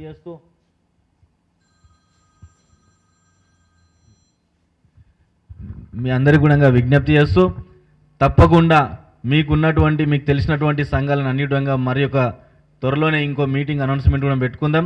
ఆ సమావేశంలో అందరినీ కూడా భాగస్వామ్యం చేయాలి. పేపర్ వేసేటువంటి సంఘాల కానుంచి మొదలు పెడితే, పేపర్లు వేసుకొని చెత్త కాగితాలు ఏరుకునేటువంటి సంఘాల కానుంచి మొదలు పెడితే, ఇక్కడ గజిటెడ్ ఆఫీసర్ సంఘాలు కూడా ఉన్నాయి. గజిటెడ్ ఆఫీసర్ సంఘాలతో సహా అన్నిటి భాగస్వామ్యం చేద్దాం. అదేవిధంగా చిన్న పార్టీలు అని చెప్పి మేము చిన్న పార్టీ కాదు, ఈ చిన్న పార్టీలు అన్నీ కూడా కలిసి పెద్ద పార్టీని ఓడగొట్టాలి, అది మన కళ కావాలి, ఆ కళను నిజం చేసుకోవాలంటే అని చెప్పి కోరుతా ఉన్నా.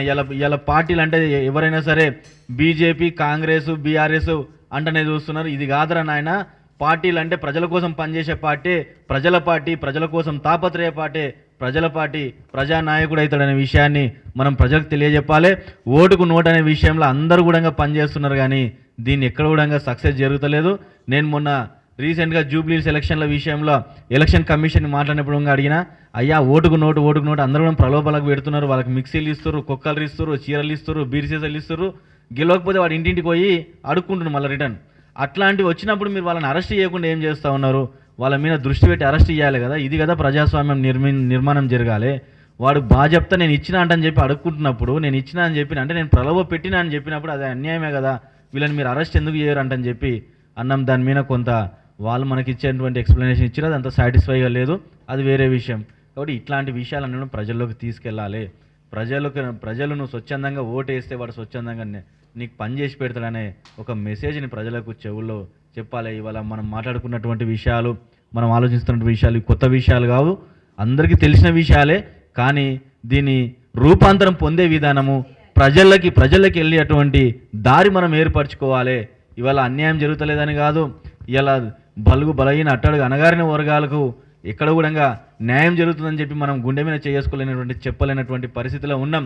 ఇలా ప్రభుత్వము హైడ్రా అనే పేరు తీసుకొచ్చి పేదల ఇండ్లు దోచుకుంటుంది, పట్టాల ఇండ్లు దోచుకుంటుంది. మరి పట్టా లేనటువంటి ఈ ఎంఐఎం కానీ లేకపోతే ఇక్కడ అత్తాపూలు అయితే ఏకంగా పిట్టగులలాగానే కట్టుకున్నటువంటి పరిస్థితి ఉంది అట్టపూల. అట్లాంటి ప్లేస్లలోకి మరి ఎంఐఎం వాడు కాదు కదా, మన అధికారులు కాదు కదా, కరెంటు బిల్లు తీయని కూడా వాడు. ఇది నడుస్తున్నట్టు వ్యవస్థ. కాబట్టి ఇక్కడ పార్టీలను కానీ ఇవన్నీ కూడా కించపరచకుండా, వాళ్ళని ఎవరిని కూడా మనం పాయింట్అవుట్ చేయకుండా మనం చేయాల్సినటువంటి పని, మనం ఏం చేసి ప్రజల్ని చైతన్యం చేయాలి, ప్రజలకు ఏమి ఇవ్వగలగాలి, ఇవన్నీ కూడా మనం పార్టీలుగా సంఘాలుగా ఒక వేదిక మీదకి వచ్చి ప్రయత్నం చేద్దాము, ప్రజల్ని చైతన్యపరుస్తామని చెప్పి మీ అందరం కోరుకుంటూ, ఈ అవకాశాన్ని మా ఆహ్వానాన్ని మన్నించి వచ్చినటువంటి నాయకులకి, సంఘాల నాయకులకి, పార్టీ నాయకులకి అందరూ కూడా పేరున కృతజ్ఞతలు తెలియజేసుకుంటూ, మరొక మీటింగు త్వరలోనే మీ అందరి ముందు ఆ యొక్క సమయాన్ని కూడా మేము ముందు పెడతాం. తప్పకుండా ఈ రాబోయే మీటింగ్లో మనం నెక్స్ట్ పెట్టుకునేటువంటి మీటింగ్లో ఎంత వీలైతే అంతమంది జిల్లాల వారి కూడా పాల్గొనే విధంగా చూడాలని చెప్పి మీ అందరిని కోరుకుంటూ, మీ అందరికీ నాకు ఈ అవకాశం ఇచ్చిన మీ అందరికీ కూడా పేరు కృతజ్ఞతలు తెలియజేసుకుంటూ ముగిస్తా ఉన్నా. జై తెలంగాణ. అందరూ దయచేసి భోజనం చేసుకోవాలి. ఎవరు భోజనం చేయకుండా వెళ్ళకూడదు. తప్పకుండా భోజనం చేసుకొని వెళ్ళాలని చెప్పి కోరుకుంటా ఉన్నా.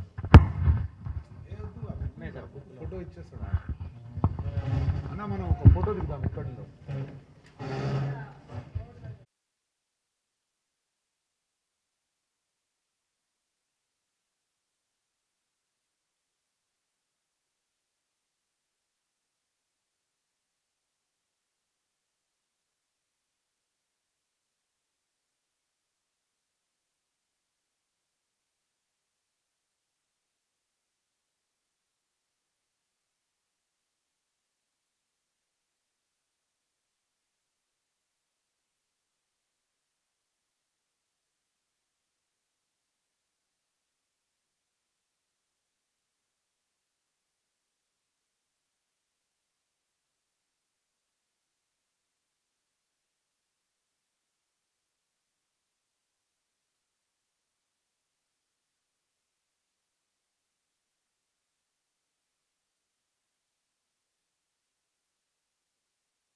అందరికీ నమస్కారము. నేను పీపుల్ ప్రొటెక్షన్ పార్టీ వ్యవస్థాపకుని ఉంద్యాల సదానందరెడ్డిని. ఈరోజు ఈ కార్యక్రమం ఎందుకు జరిగింది అంటే, అన్ని రాజకీయ పార్టీల ఐక్య వేదిక నిర్మాణం కోసం, అదేవిధంగా రాజకీయ నాయకుల మేధోమథన సదస్సు కోసం ఈ కార్యక్రమం నిర్వహించడం జరిగింది. ఈ కార్యక్రమంలో ముఖ్యంగా వివక్షరహిత సమాజం కోసం, అవినీతి రహిత సరళమైన పరిపాలన కోసం,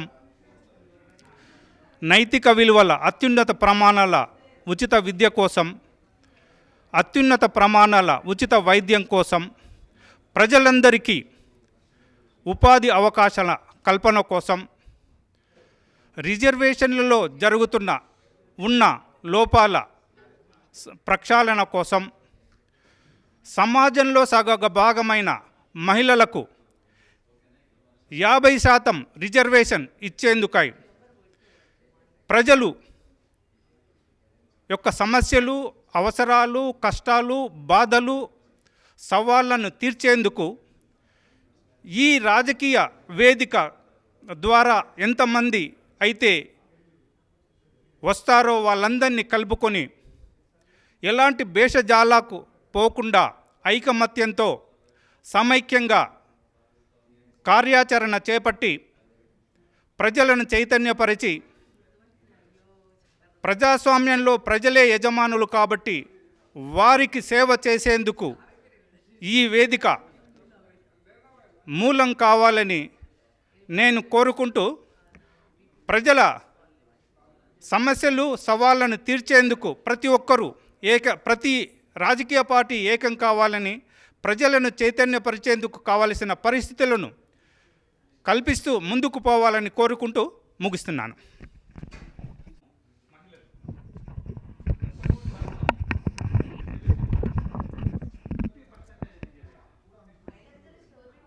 తెలంగాణ ప్రజా రాజకీయ వేదిక, అదేవిధంగా తెలంగాణ ప్రజా సంఘాల వేదిక నిర్మాణం చేపట్టడం జరిగింది.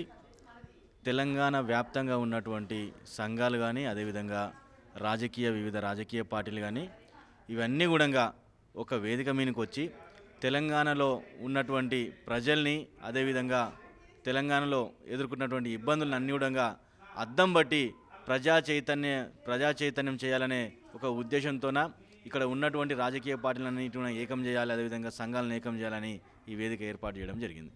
కాబట్టి రాబోయే భవిష్యత్తు కార్యాచరణ తెలంగాణ రాష్ట్ర వ్యాప్తంగా ఉన్నటువంటి సంఘాలు, గ్రామ స్థాయి సంఘాల నుంచి మొదలుకొని రాష్ట్ర స్థాయి సంఘాల వరకు కూడా అన్నింటిని ఒక వేదిక మీదకి తీసుకొస్తాం.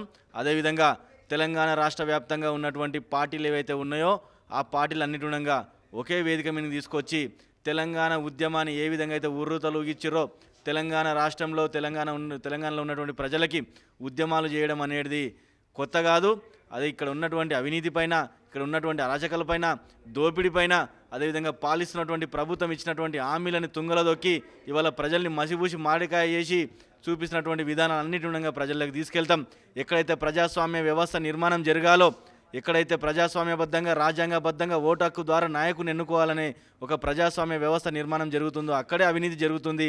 అక్కడ నుంచి మొదలుకొని ప్రజలు ప్రభుత్వం ఏర్పాటు చేసి 5 సంవత్సరాలు పాలించేటువంటి సమయం ఏదైతే ఉందో అదంతా కూడా ప్రజలు అవినీతి రహిత సమాజ నిర్మాణంలో భాగస్వాములై అవినీతి రహితంగా పాలన జరగాలనే ఉద్దేశంతోన తెలంగాణ ప్రజా సంఘాల వేదిక రాజకీయ వేదిక మొదలు కాబోతూ ఉంది. కార్యాచరణ ముందుకు తీసుకెళ్ళబోతోంది. కాబట్టి ప్రజాస్వామ్యంలో ఎక్కడ అన్యాయం జరిగినా, ఎక్కడ అవినీతి జరిగినా, ఎక్కడ అరాచకాలు జరిగినా, ఎక్కడ దోపిడీ జరిగినా వాటన్నిటిగా అరికట్టడమే ప్రధాన లక్ష్యంగా ముందుకెళ్తుందని చెప్పి తెలియజేస్తా ఉన్నా. జై తెలంగాణ. నెక్స్ట్ కార్యాచరణ ప్రజా సంఘాలని గ్రామ స్థాయి నుంచి అంటే పంచాయతీ స్థాయి నుంచి పార్లమెంటు స్థాయి రాజకీయ పార్టీలను అన్నిటి ఏకం చేస్తాం. అదేవిధంగా గ్రామ స్థాయి సంఘాల నుంచి కూడా పేపర్ బాయ్ సంఘం నుంచి మొదలు పెడితే ఇక్కడ ఉన్నటువంటి గజిటెడ్ ఆఫీసర్ సంఘాలు అన్నిటి ఒక వేదిక మీదకి తీసుకొస్తాం. ప్రజాస్వామ్యంలో తెలంగాణ ప్రజలు ఎదుర్కొంటున్నటువంటి దోపిడీని ప్రభుత్వం ఇస్తా అన్నటువంటి హామీలని ఇచ్చి రాష్ట్రాన్ని అంతా కూడా అప్పుల ఊబిలో నెట్టి ఈ అప్పునంతా కూడా ప్రజల నెత్తిలో రుద్ది ప్రజలతో బలవంతంగా పన్నుల రూపకంగా లేకపోతే ఏదో ఒక రూపకంగా వసూలు చేస్తుంది. కాబట్టి వీటన్నిటి ప్రజల్లోకి తీసుకెళ్తాం. రాబోయే ఎన్నికల్లో తల్లిపాలు ఎంత స్వచ్ఛంగో అంతే స్వచ్ఛంగా నాయకుడిని ఎన్నుకున్నటువంటి సాంప్రదాయాన్ని తీసుకురావాలనేదే ఈ వేదిక యొక్క ముఖ్య ఉద్దేశం. దానికి సంబంధించినటువంటి కార్యాచరణని ముందుకు తీసుకెళ్తాం. కలిసి వచ్చిన వాళ్ళని కలుపుకుంటాం, కలిసి రానోళ్ళకి కూడా వివరిస్తాం, గడ్డాలు పట్టుకుంటాం, ఏదైనా చేసి వాళ్ళని కలుపుకునే ప్రయత్నం చేసి కార్యాచరణలో భాగస్వామ్యం చేస్తామనే విషయాన్ని కూడా తెలియజేస్తా ఉన్నా.